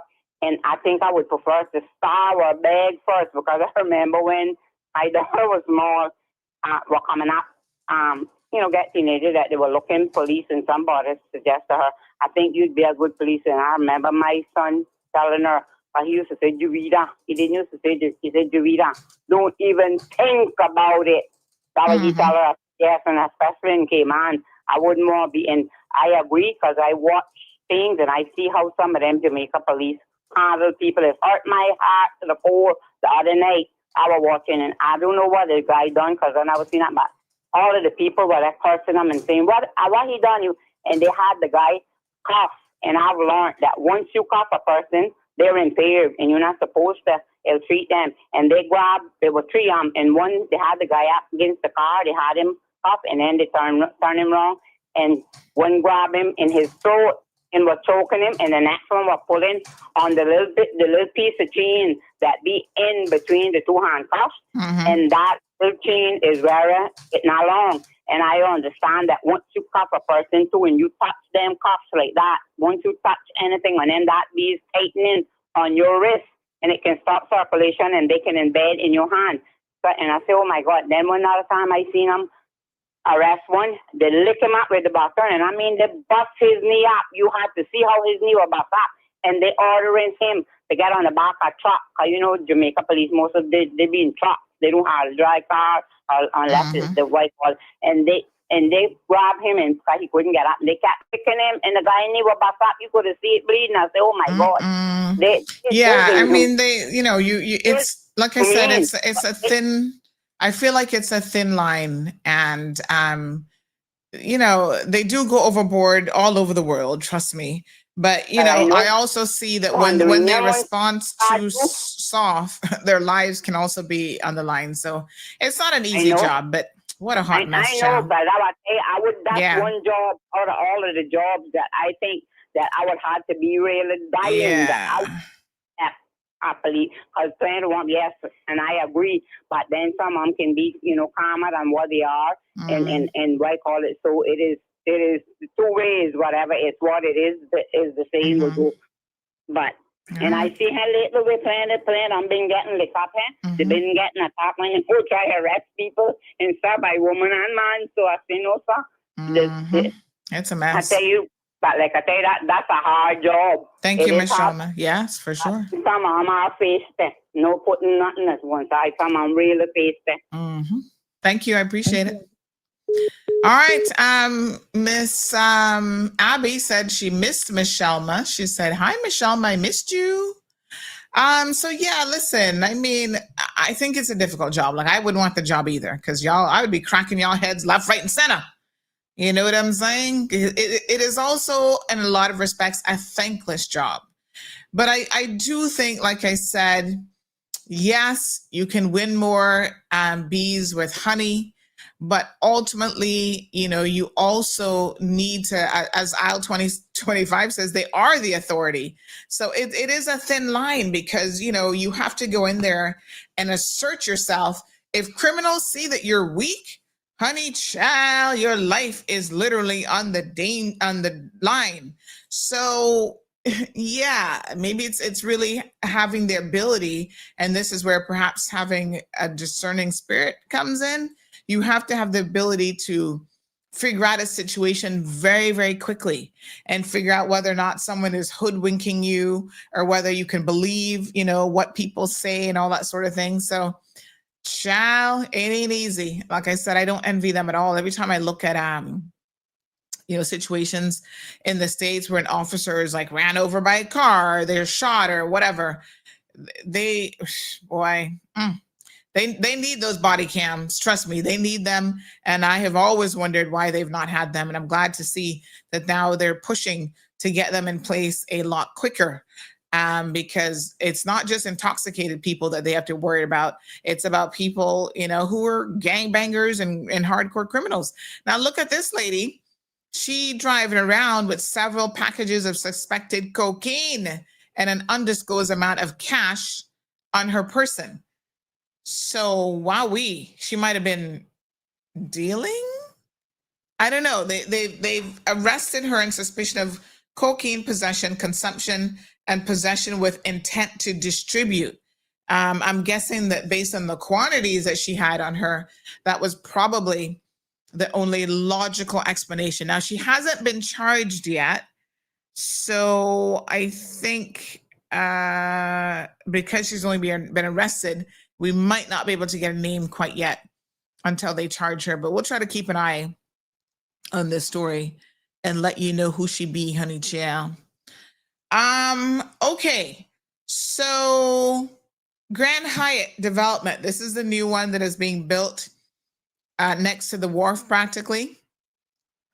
They have faced criticism over turtle threatening beach lights. I want to do a big shout out to the young man who brought this to our attention. And he did so a couple from last week, in fact. And I was hoping that it would have been resolved without us trying to highlight it. But, you know, not for nothing. But, you know, honey child, it is what it is. He said to us, he said, listen, it's been a week. I haven't heard back from DOE. I don't know if they did anything or not. But one thing I do know is when CMR posts something, things happen. So can you post it up? So I said, okay. And sure enough, it literally blew up when we posted it. By the way, I'm looking for someone by the name of, whose debit card is this?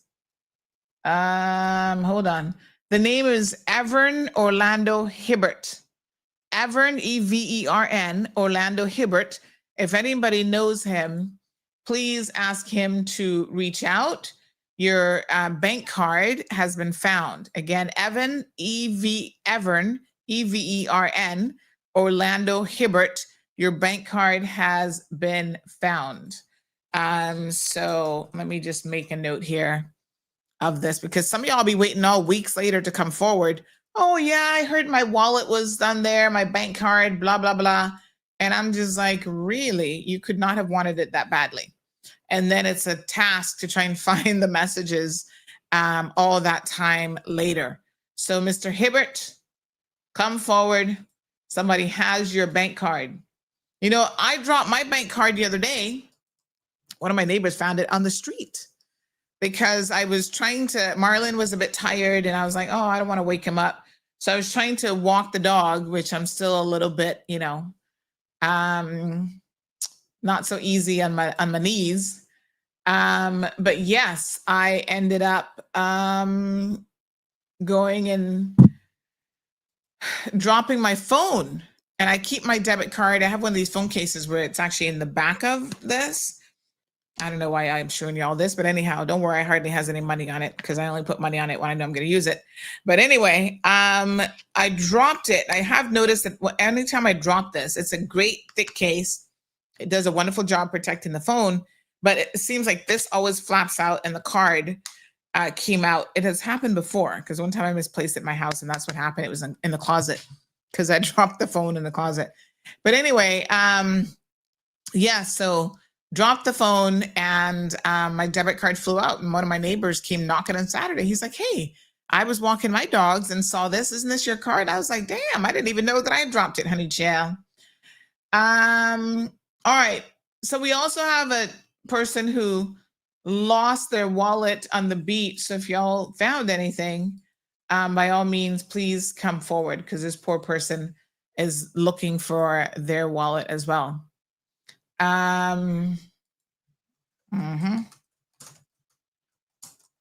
So big shout out to the person who highlighted this. But basically, that development has these really bright lights. Did you guys see the pictures?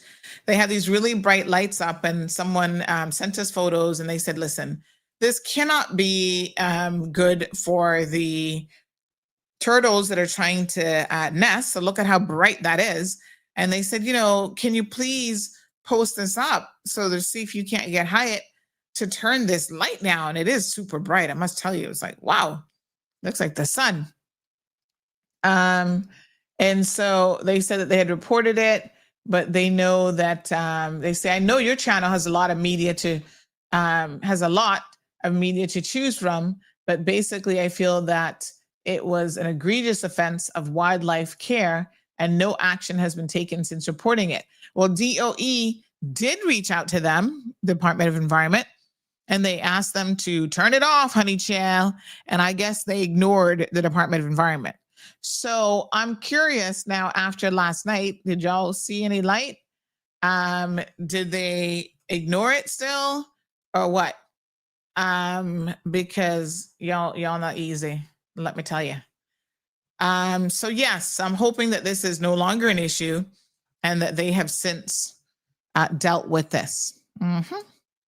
Now, Renee put up a story about it because Grand Hyatt, y'all don't get no points. There's no brownie points to be had for impacting our environment. Y'all have not even finished being built yet. I'm just saying, come on now. What the heck? Cha. All right. Turn the lights off. They're too bright and they really do impact the turtles. All righty.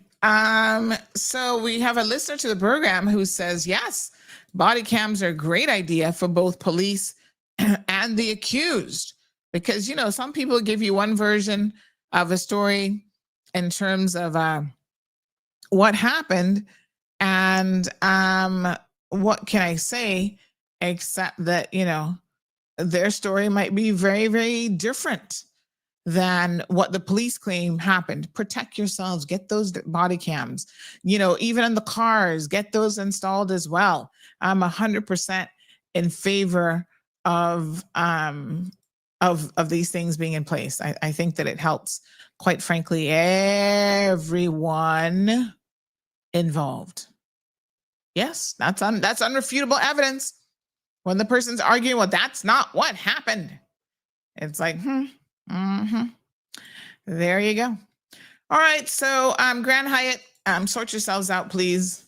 You're already in our bad books for hiring Mr. McLaughlin from East End, who doesn't want to pay his workers. I mean, come on. Y'all need to be more sensitive now. This is the Cayman Islands, and we're going to call you out for your foolishness. Oh, big shout out to Cayman Bay. Apparently, they're named finalists in some regional award. It's DART's flagship mixed-use master plan community. How long has Cayman Bay been there now? Child, it's been a hot minute. 685 acres across Grand Cayman 7 Mile Beach corridor. They say it's a vibrant and sustainable community that integrates residential, commercial, educational, and recreational spaces, as we have well seen. Well, they're up as a finalist for this prestigious ULI Vision Awards. Mess with them. Now, I'm not surprised because I've always said that you got to give DART his due, the DART organization. The winner is going to be announced on November the 20th, but they always do a very, very good job construction-wise. They never have any accidents. Their OSHA standards are very, very high. They build things to standard. And the one thing I criticized them for many years ago of not building to standard was actually those deplorable little huts, which I don't think have ever been in use. That was a waste of time and money at government at the beach. Come to find out, it wasn't them who designed or anything. That was the government people. Government, y'all need to leave certain things to the experts because y'all just not pulling it off particularly well. So the government, I think it was Public Works, they sent the specs and everything of what they wanted the design to look like. And of course, what it looked like was a hot mess of a situation. And like I said, to my knowledge, they've never even been used because they were so small. I'm like, who in Public Works recommended that build out? Because they're not even designed for people with bronchi. You turn around, if you try to turn around in one of those, they can't even fit an average Caymanian. Not for nothing, but y'all not really that skinny. Much less whatever it was that you were supposed to be selling by way of arts and crafts. Those are poorly designed. But like I said, I eventually found out that somebody over at DART was like, girl, that wasn't us, that was your government that requested them to be of that. They gave us the drawings, the architectural design, everything. And I said, ugh, Why am I not surprised? So when we posted this story, I got to be honest with you, what made me chuckle about this story was somebody responded and said, what did they say? They said something like, yeah, well, they're sure doing a better job than Georgetown Central. Hold on. Let me see. This person said, it was a comparison to Georgetown Central that made me laugh. What a slap in the face of Georgetown, says this person. I was like, chat, please. Again, our government, our architects and government have come up with this revitalization of Georgetown that has been such a hot mess. It's not revitalized Georgetown at all. In fact, it probably finished killing off Georgetown. Somebody that works in public works, I guess this is going to be Mr.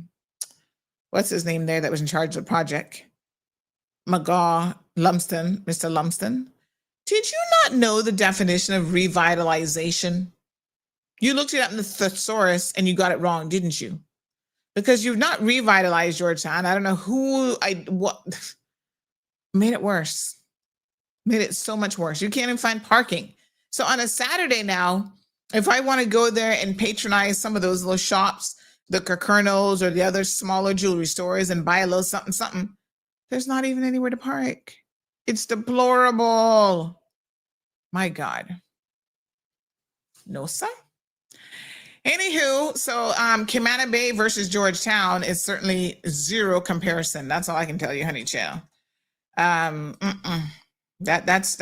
next level ridiculous, if you ask me.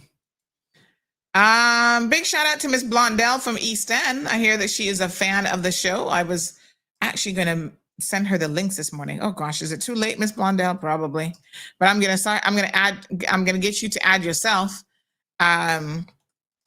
to the channel so that you can make sure you get all the little alerts for the show in the morning. Yes, I'm going to teach you how to do that. You know, a lot of our seniors, they don't know how to do that. But yeah, they killed Georgetown, buried it, killed it under 6 feet of concrete and no parking. All right. Harvey, on the same article, said that there's no affordable housing for poor local Caymanians within Camana Bay. Let's be real now. That's not where you expect to find affordable housing for poor local Caymanians. I mean, there's places you might be able to find affordable housing. You can barely find affordable housing anywhere, much less Camana Bay. Let's be realistic. There's certain things that you look at Camana Bay and say that to me again. That's not affordable for anybody unless you're in a certain financial bracket. I'm just saying. It's not meant to be low-income housing or affordable housing for local people. That's not the design purpose of that. It's more of an upscale, facility. I mean, having said that, my husband was watching something on YouTube last night. I'm always paying attention to what he watches on YouTube because he can find the most interesting stuff that I think is super cool. And so he was watching something by this. I made a note of the name because I wanted to go back and show you guys this, right? Of this property in Jamaica. So, he watches a lot of international travel and I guess Jamaican shows and whatever. So these people are a real estate company and they listed a property in Jamaica called Paradisiac Beach Club. Apparently it's a luxury development in St. Anne. I'm always very, very curious about properties in other jurisdiction, luxury, non-luxury, whatever. And just having a look at how they define luxury, first of all, what the design looks like, and so forth. And so I wanted to show you guys this because as I was watching it last night, and I just caught enough of a glimpse to go, oh, that's interesting. Price-wise, a lot of us complain about housing. And I want to show you a property that's less than 2,000. These little, I mean, they're cute and all, and whatever. They're less than 2,000 square feet, and they're for $550, over $500,000 USD, not Jamaican dollars, bubble. USD, and not even 500, not even 2,000 square feet. I kind of said to myself, not for nothing, but there's something to be said for understanding how housing markets work all over the world. Now, I know they're touting this as a luxury development and blah, blah, blah. But I mean, when you look at the price per square footage, I mean, you're not getting a whole lot of nothing, to be honest, for over $500,000 US. I was like, And then I'm not even sure about the build quality, but I'm going to show it to you guys, because every time somebody complains about something in Cayman, I try to look at the international standards and I say, hold on, well, how much is a 2,500 or 3,000 square foot going for in other places in the world? Now, we're not really comparing apples to apples, because in many respects, Jamaica might be a lovely country, but there's a lot of things on my list why it would not probably be my first country of choice in terms of like living there home ownership wise, right? Oh God, the potholes alone makes it an embarrassment to be driving the streets of Jamaica. Whew, y'all need to ask your governments to kind of step up to the plate with what they be up to. Okay, it's still downloading. So give me another minute or so and I'm going to show you this property. It looks nice, but geez, I'm pleased. Even my husband said to me the other day, he's like, oh, we went to Strawberry Hills when we were there. Wouldn't you love to live up here? And I was like, not really. I mean, living up here and looking down in the valley at the poor people, that's not really my idea of a whole lot of fun. It's fun to visit. It is fun to visit and you get to see a little something, whatever. But even that experience is so different, right? But driving up and down those windy roads where people don't respect the rules of it's no wonder they have so many traffic accidents in Jamaica. I'm just saying, they make up their own lanes. They do whatever they want in terms of driving. It's crazy. Like there was a couple instances of people coming directly at him. And I was just like, what kind of crazy driving is this? They're not business. And I'm just like, wow. They make up their own driving laws, lanes, everything, and they do not care. As a matter of fact, my Jamaican brethren, big shout out to him this morning. He sent me a video a couple months ago and he said, Sandy, he said, this is what these bad breed Jamaicans are bringing here. I mean, he's Jamaican himself, but I'm just saying he's not one of the bad breed Jamaicans. So he sent me this. I'm going to show it to you guys here in a minute as well. But boy, there's some bad drivers. And I'm sorry, but I'm not too keen on coming around the bend. And the only way that I'm coming around the bend is I got to toot my horn and maybe you might hear it and maybe you might not.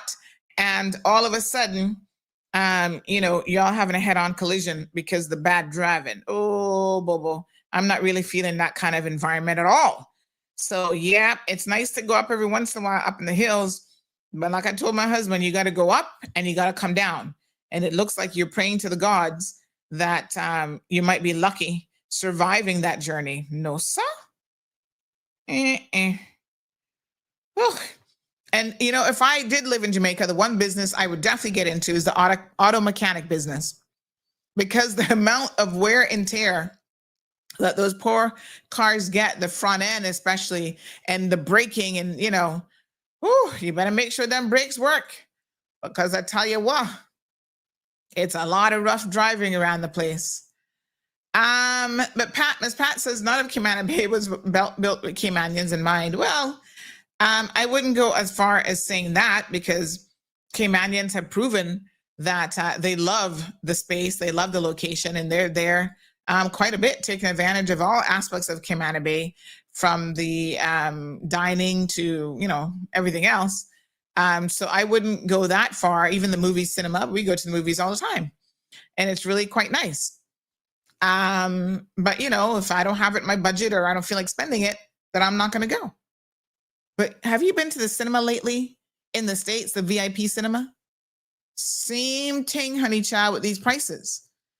Even in Jamaica, we went out a couple places. Oh my God, we found a fabulous restaurant. I got to give them a shout out. I can't remember the name of it now. Their food was so good and I was hungry. I got to admit I was hungry, but no, like legit, customer service was fantastic. Our waitress was amazing. And the food, we got like some appetizers to share. And then I forgot what I had. Oh, I think I had the wood roasted salmon or something. Oh, I was so stuffed, I didn't even get to dessert.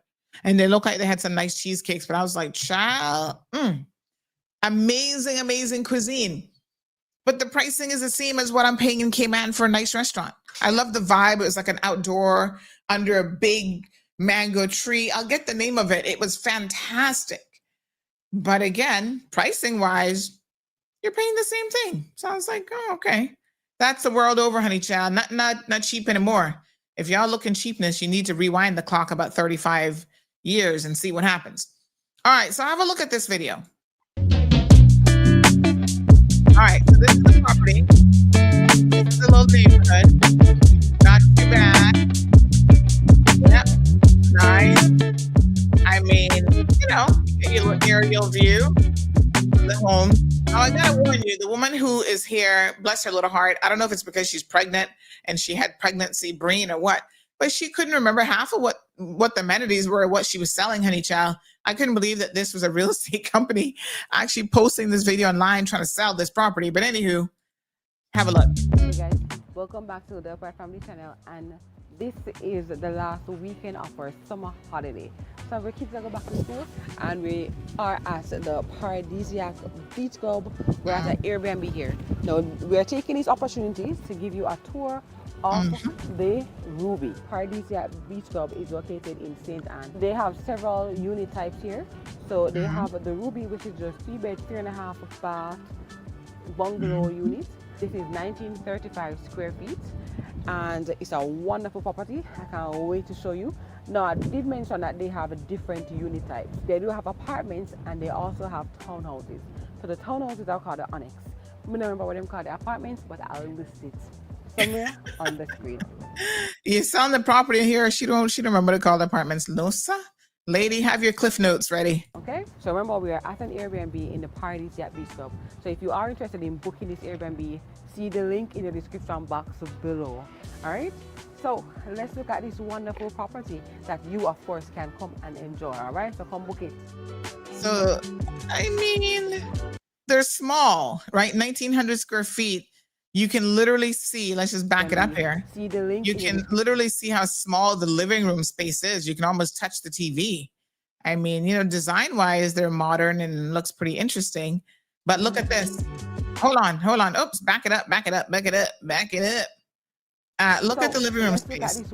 You went through it very quickly. You of course can call. But I want to show you the living room space again. Look, that's it. I mean, it's not big. There's your living room. There's your little dining table. And there's your kitchen right there. They're pretty tight. But anyway, you know, again, bedrooms. They kind of went through the space very quickly. The outdoor space. All right. You know, it's cute and all. Is it $500,000 cute US? For 1900 square feet, I don't really think so. But yeah, okay. And of course, so give us a apparently call, or numbers can give them a call if you're interested. The bottom of the screen and in the description. But I wanted to see more of the interior. I mean, for her, the husband's like, let me rub your belly for you because you can't remember them.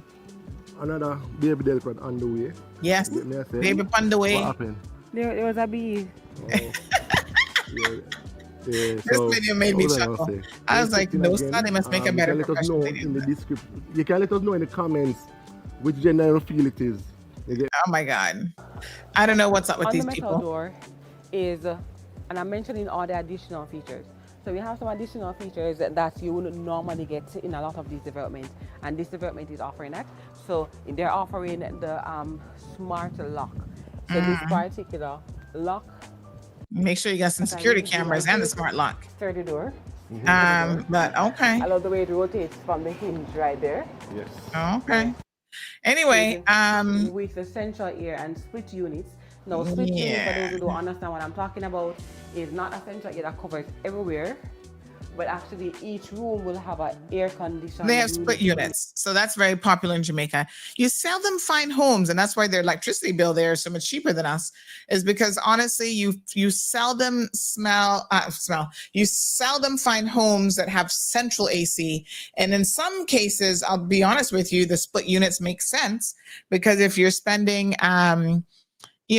just time in one or two rooms, you turn that on, and then when you leave the room, you turn it off. But this is an interesting design concept. Can I tell you something? I love a barn door. Like, I'm fixated with barn doors, but having a barn door on a wall where there's no need for a door, you see it right there in the dining area, is a little bit weird. What's the purpose of that barn door? It doesn't separate the space out from the living or dining room. It's just a decorative element on the wall.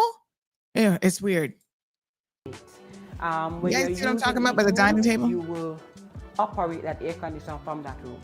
So what we're told is that you can actually use the central air as a switch. Yeah, why is that barn door there? Where you can turn it on and off in specific rooms that you're not using and on in the rooms that you are using. Okay, well, that's a split unit for you, honey chill. So she's gonna spend time working on the AC entertainment center over here. Blue is the color of choice. Now, not for nothing, and enjoy with your family, but in a modern new home, you see, this is where you talk about design-wise, right? So design elements. Have our entertainment center. Pause right there. In a modern new home that I'm going to pay over $500,000 for, and you've got this wall panel on the wall, I wouldn't expect to see, you see where you see right there, like it looks like the internet box or something on the outside mounted. I wouldn't expect to see that. Like, that has to be hidden, like all of I'm just saying, these are the things that you get accustomed to when you talk about quality design and construction and whatever. These are things that clearly they were not thinking about. When you paying that kind of money for a house, you should be able to hide. I don't want to see this ugly yellow cables, multiple devices. See, the plug is actually on the exterior of that panel. All of that should be hidden behind this panel discreetly. So even that don't make no sense. That makes me know that it might look good. Y'all see the little bit I'm talking about right there? It might look good, but somebody fell down on the design of the units in a practical way. When you're spending a good money for a new build, you expect to have somebody build it who had a little bit of common sense. See what I'm talking about? That right there? Bobo. That plug shouldn't be on this side of the thing. No. Anyway, these are the things that sometimes I sit down and I obsess about just a little bit. So, anyway, she does her best, honey child. Not entirely convincing, the living room, but the space you can get down and do all of your little. I like the lights in the kitchen, though. I must tell you, not practical for a kitchen space. You see that light there, the little swirly light, not really practical for cooking, because I don't know how you'd even clean that. But anyhow, okay. From that, the work area. So this is the workspace. This is the space where you're gonna get down and do all kitchen, honey, Jill. Cleaning, this and that. All right. So wonderful counter space right here. Big cabinetry. No, what I like about these cabinets go all the way up to the ceiling. It's gray. Yeah, I like that. A wonderful play on the colors. A wonderful play of colors. A wonderful complement to the modern design of this space. Right? I was mentioning the lights. So the cabinets look gray, and then the appliances are gray as well. Yes. Yeah, you see, I like the light, but I think having that kind of light in a kitchen is probably not the best use. Wonderful workspace. So yeah, I shall be cooking in this kitchen. I don't know if one of you guys probably want to take over the cooking. Yeah, you can do that. Of course. Where's we the got a pot filler, guys? Yes. And over the range hood. Yeah, I like those little water things, although, okay. Sometimes I see those in homes here and people say they never use them, but I think if I had one, I'd actually use it. But where's the microwave? Range hood as well. I shall be using this. Yeah. So we will see me using this. I haven't seen it yet. In this development, it comes with the pod filler and the rain shoot. Yes. Yeah, right? I like the pod filler. It also comes with a dishwasher. Ah, you see the microwave is over here on the countertop. What's above the microwave? There's something plugged in on the countertop, and then let's keep listening. Steps further, they put in the oven. Yes. What they call it? Oh, they have some kind of like toaster oven, and then it's just a regular microwave that they put. You see, again, for $500,000, I don't want to see a microwave design like this. That better be a built-in unit where it is part of the whole, like, you know, you have it up at the top, and then you've got your that's more modern. This is not a modern design, not for nothing, but this can't be like an air fryer, right? Like an air fryer oven. This is at the countertop. No. And the microwave. I don't need you. When I buy a $500,000 house, I don't really need an air fryer. I can buy that myself. But the fact that the microwave, this is the housing for the microwave, I'm not entirely impressed. Standard microwave. You got your large. I'm looking at all this, thinking, okay, what do you get, man? And we have a slot here for your 30-inch stove. For $500,000. Blinds, yes, and the blinds come with the development as well. So that's good. Privacy blind, yeah. Of course. You're just looking at a fence because you don't have a whole lot of yard space. Caymanians are very, very spoiled when it comes to yard space. Because trust me, we have bigger yard spaces than most places in the world. Anthony says that barn door is a secret cannabis storage compartment. You so fool. There's nothing behind it. Oh my gosh, you're so funny. Why have the AC control out in the middle of the wall and not to the side? I didn't even see that, like the placement of it. But yeah, there's some things design-wise that I'm not really impressed with. Again, not at the price point and square footage that they're selling this. Tons of space, tons of cabinetry, tons of drawers. Awesome. Let's go to the bedroom. It looks like the what do you call this thing? The stove. Like that space wasn't, not the stove, the fridge. You see how the fridge comes out quite a few inches more than the cabinet? So they didn't really build it for the modern depth of a refrigerator even, because it should be flush, more or less. It should not come out that far. And so again, that's a design flaw that when someone was designing the space, they must not have known how big the refrigerator was going to be. I don't know. But these are all the things that they need to be looking into, right? Decorative touch, okay, guys? Yeah, that decorative touch doesn't impress me, but anyway. We're inside. We're inside trying to do the video. Yeah. And the one on this side said we're taking too long, so they're coming. They're coming. Anyways, we're finished with this area, so let's go to the bedroom. It's hot. All right, guys? It's sweating, child. And those boys, it's hot. I'm just going to carry on. Trying to do a video. Yes. All right, guys. So let's hurry up and shimmy through this house. This house is beautiful, and we want you to see all of it. Hurry up, because there's not much to it. It's not that big. Them weekend, all right? We're not breaking at them weekend time. So come, hurry up. So the bedrooms are right here. The bedrooms are really nice, and I want you guys to see it. This is a half bath. So let's take a look. I love how this door opens. Okay. I'm going to show you guys afterwards, but Adrian, I hate those low toilets like that. Oh my God. When you get to a certain age, having to go that low. The corner accent features right here. Oh yeah, that's nice. Yeah, good size. So I'm gonna feel that me squeeze, and I also love the shape. You're gonna be squeezing, girl. Love the shape of this style. Like love it. And then we have our counter area right here with drawers again. Yeah, I like storage. So if you are using this as an Airbnb, of course, you know, you have your guests here. So if you have guests coming over, you don't have to have them going into your bedroom with your suitcase them where you want to keep private. Yeah. All right. But let's talk about this door, because I like this door. Come. What is it?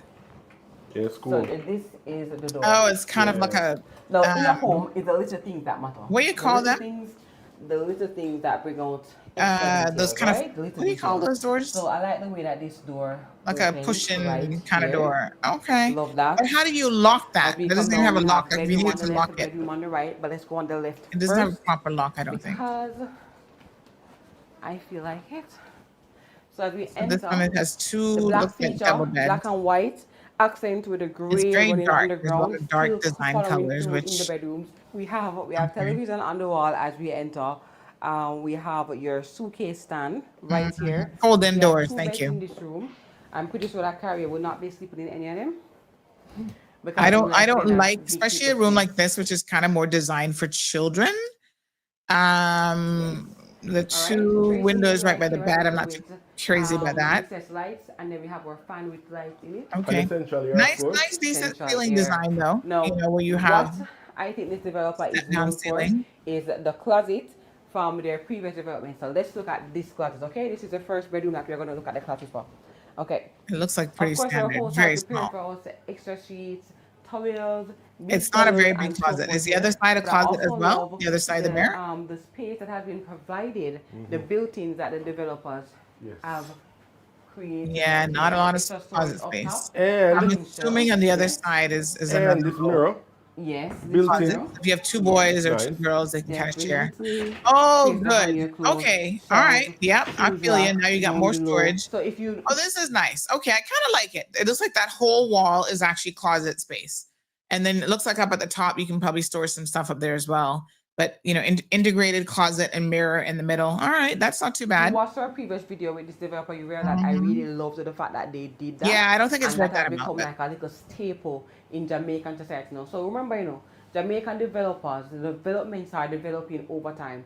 And at first, our developers never used to put, or developers didn't put a lot of consideration into the closet. So the closet space will be kind of bare, right, Adrian? Yes. But now we see developers putting more emphasis into the closet that they're offering, and this is one of them, and I really like it. Yeah, somebody Right? says it's too Because- dark. I agree. I think the darkness of the woods and then the darkness of all of Hey, So you're you want gonna to tell kill- them?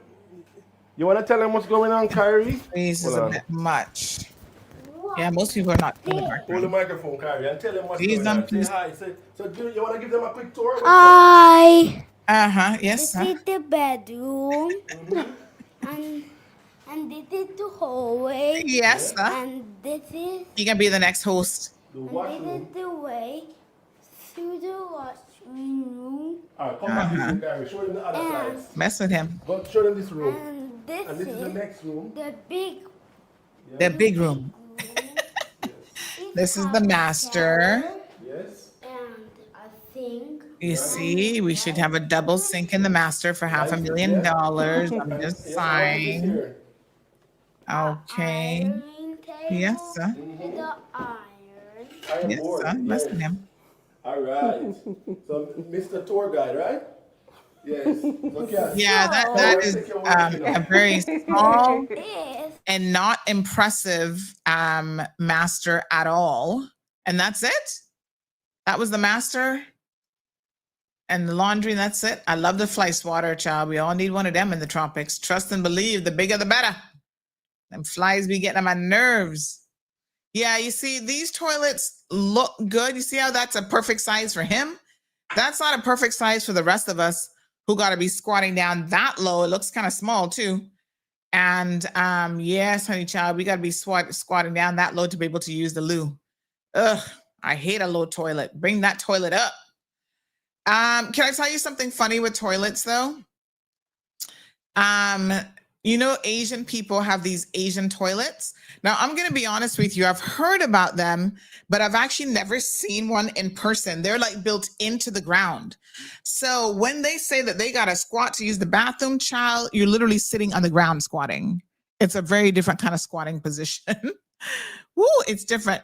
But when I was traveling last year to South Africa, when we were coming back to Atlanta in Johannesburg, was it Johannesburg?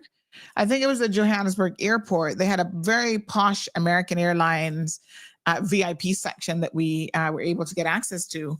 And let me tell you something, honey child, they had an Asian toilet section for their Asian clientele. And I went in there and had a little look and I was like, no, sir. No, I need a regular toilet. But it was interesting to see it. Like it's basically a fancy hole in the ground. Like you got to sit all the way down, squat all the way down. I'm like, wow, woo! You working getting your squats in when you got to do that. This person says, don't forget the app for just for potholes. Oh, they have one. Oh Lord, have mercy.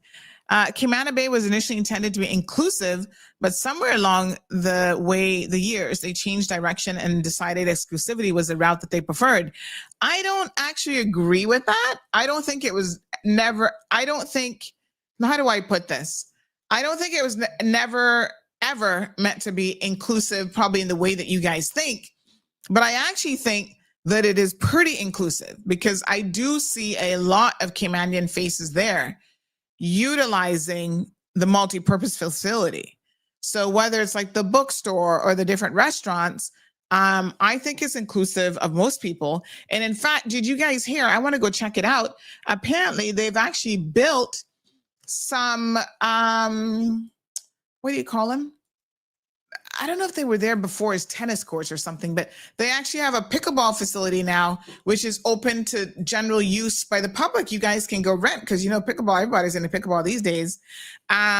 You can go there now and actually rent that facility, and anybody can rent it. I see the Filipinos there renting the space on the basketball court, the tennis courts, whatever. I've been there and played pickleball over by the CIS side, and you just got to rent it. So I don't know.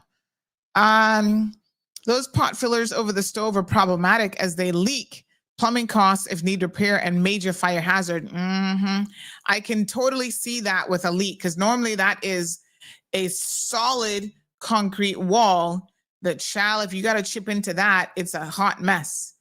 The louver doors, yes. And most people are sharing the fact that they think it's too dark.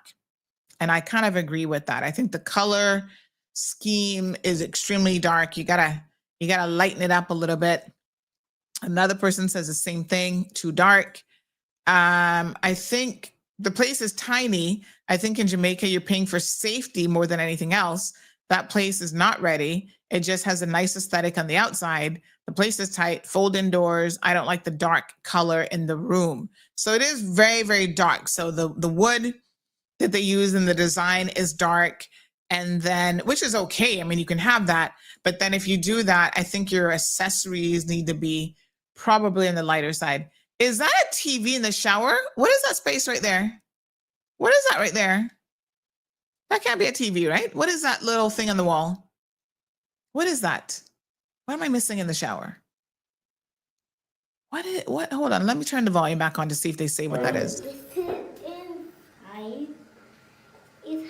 It's tiny. It's a tiny shower. Yes. What is that? Right underneath the window. All right. Mommy time now, Kyrie. All right. Say bye. Bye. Yes. Yes, give them a nice wave. All right. Yeah, man. I think he might have done a better job than her. But is that a TV in the shower? All right. All right, Kyrie. Go back to Jaden now. Good job, Kyrie. All right. Good job. Go. Good job.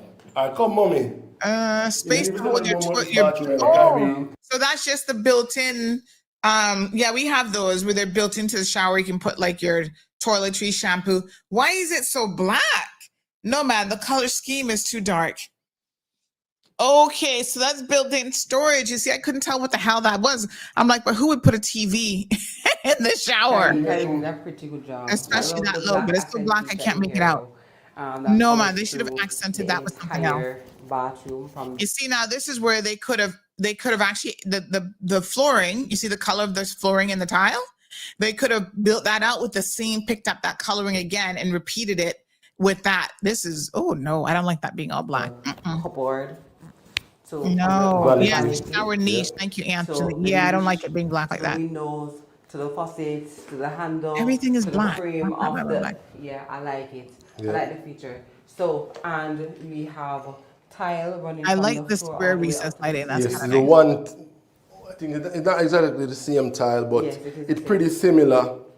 Going all the way, I like that. Yes, good observation. So tiling all the way around. The one team from the floor going all the way up. And it tends to give the bathroom this clean feel. Yeah, continuous. Yes, this clean, continuous feel when that happens. And of course, I know I like the tile dirty. So Kylie did a very good this job. This shower here, you got this here, different settings and functions. Too fancy, especially if it's an Airbnb. Nice. We'll see what that's about. Yes. Exactly. It'll take you about 20 minutes just to figure out how to use it. So we've done basically both bedroom. Carrie already run through this one. Carrie run through that one already. Yeah. All right. It's small. It's all right. Yes. I wouldn't pay $1 million. Got the laundry area. And I don't know what area in St. Anne this is. You know, I don't know much about the location per se, but I do think Alright, guys, this was a tour of the modern coastal villa located in the Paradise. Yeah, I get it. That, you know, safety is important. I think it's a cute neighborhood. So if we go back to the beginning of the thing, it's a cute neighborhood. You kind of, you know, got the mountains right there, but I don't see, it's not a gated community. It doesn't look like a gated community. So I don't know about all that. But anyway, it was interesting to see it. And I thought I would just share it with you guys from the perspective of what brand new facilities are going for in terms of a price point, what you're getting. So that even when you're looking at places here in Cayman, exactly what it is you're looking for.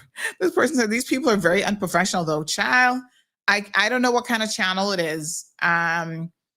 Apparently, I guess it's just their family channel, but they seem to be, I don't know if they're into real estate. So it says that the vlog channel focused on a young Jamaican couple sharing their experiences of life, love, finances, passions, and adventure. But they seem to do a lot of like Airbnb kind of reviews or whatever. Okay. Oh, they got banned from an Airbnb 2 weeks ago. Ooh, that video I need to watch. They did a pregnancy video, final luxury family summer vacation. Yeah, okay. We actually have a friend in Jamaica. He had a beautiful 4-bedroom condo, multi-level. And I got to tell you the truth. I was like, this I would buy. This was out on the beach side, on the other side of Jamaica. And, you know, could get some good rental income from Airbnb, which is what he was doing with it. Gated community, pool, gym, all these amenities. Now that's what makes it worth it when you can have those additional amenities at a property. And it was huge. It was something like, what was the square footage? Oh my gosh. It was, I think about 4,000 square feet or something. It was really, really big. I was surprised at how large the property was. Because even from the outside, you couldn't really tell. Let me see here now. I was sending my friend some stuff. We were there back in 2021, I think, or before. But anyway, we don't really go to Jamaica often. Somebody said to me, "Oh, I see you always in Jamaica." I'm like, me? I don't think so. I don't know where y'all got that from, but no, I'm hardly ever there. And the funny thing about it is the owner was actually remodeling it and then he was going to put it up for sale. But I was like, I can't be bothered with home ownership in another country where you're not actually living there, especially if it's a rental. And you know how y'all know how that go. It's going to be hard for you to find someone proper to really look after the property for you. That's always the thing, right? And in Jamaica, honey, child, if you not got somebody good looking after it, they're gonna take advantage of you and not even clean the property and all kind of foolishness. So I'll see if I can find some pictures, because I must tell you that property was gorgeous. I absolutely loved it, but that was a while ago. I can't remember when that was even. It was a long time ago, like years ago, because we don't really go to Jamaica that often. So I'll try and find those because I did like the property a lot. It was beautiful. We go every few years, to be honest. I must say I probably found the only Jamaican who doesn't have to go to Jamaica every month. And I'm grateful for it because I can't be bothered. But when we go, we always have a fantastic time. He always arranges a lot of fun stuff. By the way, this trip, you know, the trip before he actually took us to like a farm where they have the This bird is unique to Jamaica. It's the one that you put in your hand and it can come and eat the nectar and stuff, the honey out of your hand, but it has very fast wings. Like you can actually hear the wings when it flaps around, and it makes this very distinctive sound. So we actually went, when we were at Strawberry Hills, we saw some of them getting nectar. There's a whole group of them in the tree, in the foliage, getting nectar and stuff like that. And I thought that, oh, that was so cool. Hummingbird, thank you. I'm like, the name wouldn't come to me, but yes, the hummingbird. Absolutely beautiful creatures. I mean, they are so gorgeous. And Gigi, I was trying to tell him, like, oh, we saw these hummingbirds the last time we were here. I think somewhere in St. James. Child, she couldn't even hardly remember that trip. She's like, what? We did this? I'm like, oh God, poor her. When you're that young, you can't remember certain things. But yes, fantastic. Now I would go to Negril again. That area is obviously touristy, and we went to a property there and had a lot of fun. I'm trying to see if I can't find the pictures. I'm going to tell you the name of this restaurant that we went to this time that was divine. It's called Coppers, and it's right there in somebody said it's the only bird that can fly backwards. Oh, really? It is right there in Kingston, and the food was amazing. Like, as I'm thinking about the food right now, I feel like I could totally go back just for the food. Oh, we had mocktails, some appetizers. They had baby back ribs, lobster, surf and turf. But all the prices, ribeye steak, all the prices are on par with what you're going to pay in Cayman. Nothing was any cheaper, but it was really, really good food. I must say, it was a really good experience. So if you're in Jamaica, if you're visiting, go check out Coppers. Highly, highly recommended. Oh yeah, the bruschetta was divine. I was like, oh my God, so good, so good. I was trying to find my older Jamaican pictures. Where are they?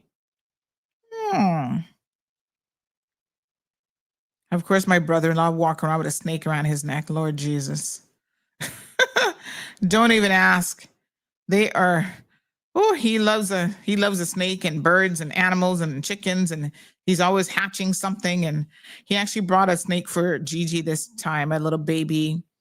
What do they call them? Something constrictors. They're very harmless. They clean, but you know me. I'm like, harmless or not, we ain't playing with it. Not me. She can play with it, but I'm like, go wash your hands when you finish. But yes, absolutely, really cute. Let me see here. Sorry. I'm trying to find these pictures. St. Anne and Portland.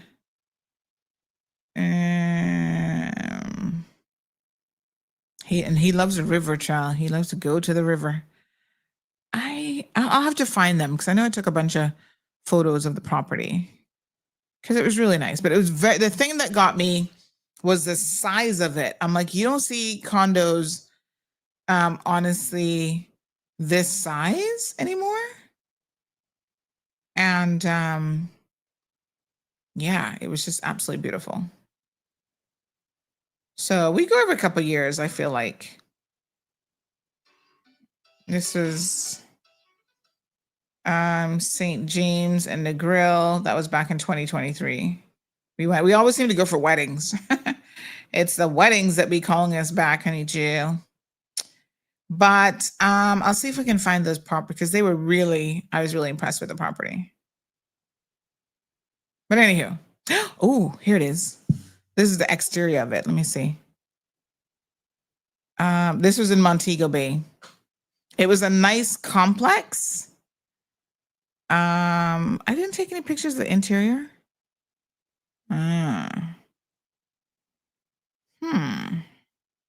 Anyway, it was very, very spacious. I think about 4,000 square feet.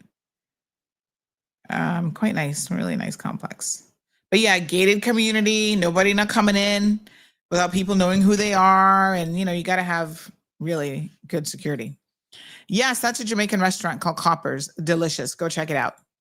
You need to check out this restaurant in New York, The Doors. OMG, talk about good food. Real, real good.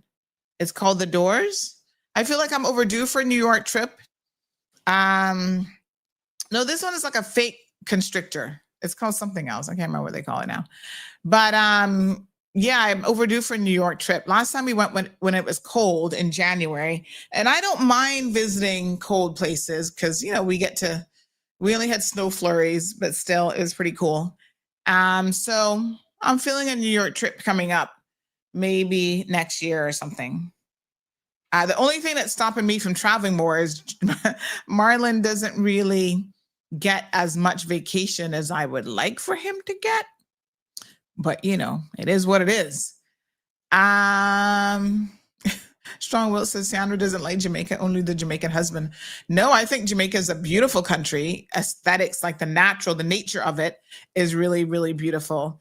Unfortunately, like most places in the world, the people have, you know, done a lot to nature and whatever. But, you know, they have so many beautiful areas, from the mountains to the rivers to the, you know, there are a lot of, once you get out of Kingston's a little bit hectic.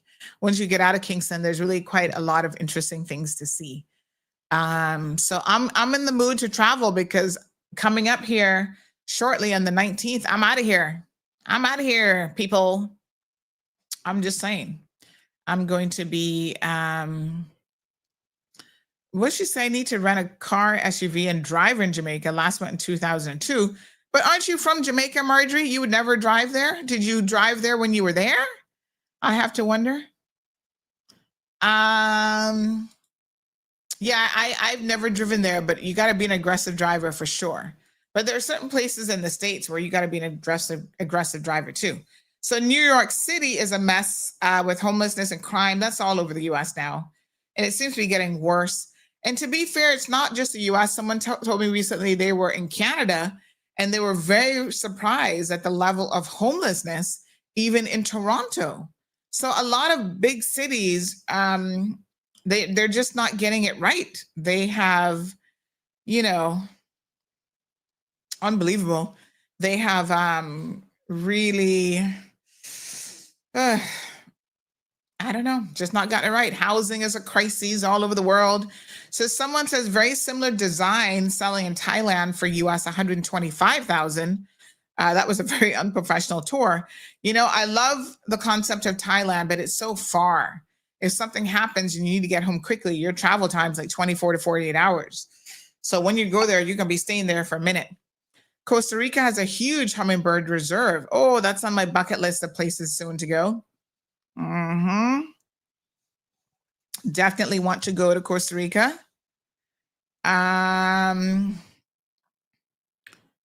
Oh, well, the price of everything gone up, chill. I can tell you that. Hi, Miss Sandra. I know I hope you're having a good morning. I was just wondering if the man who was supposed to be checking on the leak is coming. Oh, he's not there yet? Nathan. Oh, speaking of property, let me go deal with this. 2 hours late. Hold on. Let me message him. All right, let me get to work. Work calls. Got to chase people up. That's most of my day, is chasing people up. Gosh, I thought he would have been there already.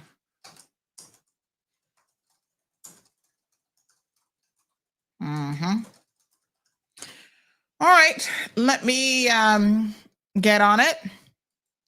My work now calls. So anywho, you guys do have a beautiful day. Tomorrow is what day? Wednesday? I'm already in vacation mode, as you can see. Ms. Marjorie says went to Costa Rica over 7 times. Love it there. Yeah, I could see myself maybe living in Costa Rica. You know, I want to check it out. You left in 1973 and you've never driven in Jamaica, even when you were there? Wow. So you guys always had a driver. Must be nice. Yes, sir. All right. Here's a message. Yesterday was International Literacy Day. So, big message from our Minister of Education, Mr. the Honorable Ralston Anglin. Today, the Ministry of Education and Training proudly joins the world in celebrating International Literacy Day and the power of literacy to change lives. Literacy is more than reading and writing. It is the foundation of learning, opportunity, and a brighter future for all of us. This year's theme, Promoting Literacy in the Digital Era, reminds us that while technology transforms how we learn, literacy remains at the core. We are proud of the strides we have made, from providing access to thousands of ebooks in our public libraries to strengthening literacy programs in schools across our islands. But literacy starts long before technology, with parents reading to children, teachers inspiring curiosity, and communities believing in the power of education. Thank you to our educators, librarians, parents, community leaders. You are the true champions of literacy, and you are shaping the future of our islands. Let us all continue to work together to build a nation where every child, every adult, and every community has access to the literacy skills they need to succeed, both on the page and in the digital world. Thank you, and happy International Literacy Day.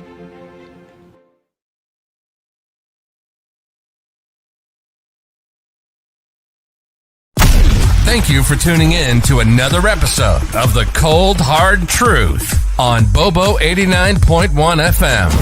Cayman's #1 talk show is live weekdays from 7:30 a.m. Never miss an episode again. Watch anytime on CMR's Facebook and YouTube channels for the latest show episodes. Don't forget to follow us online on our social media channels. And visit CaymanMarlRoad.com for all the latest news and community happenings.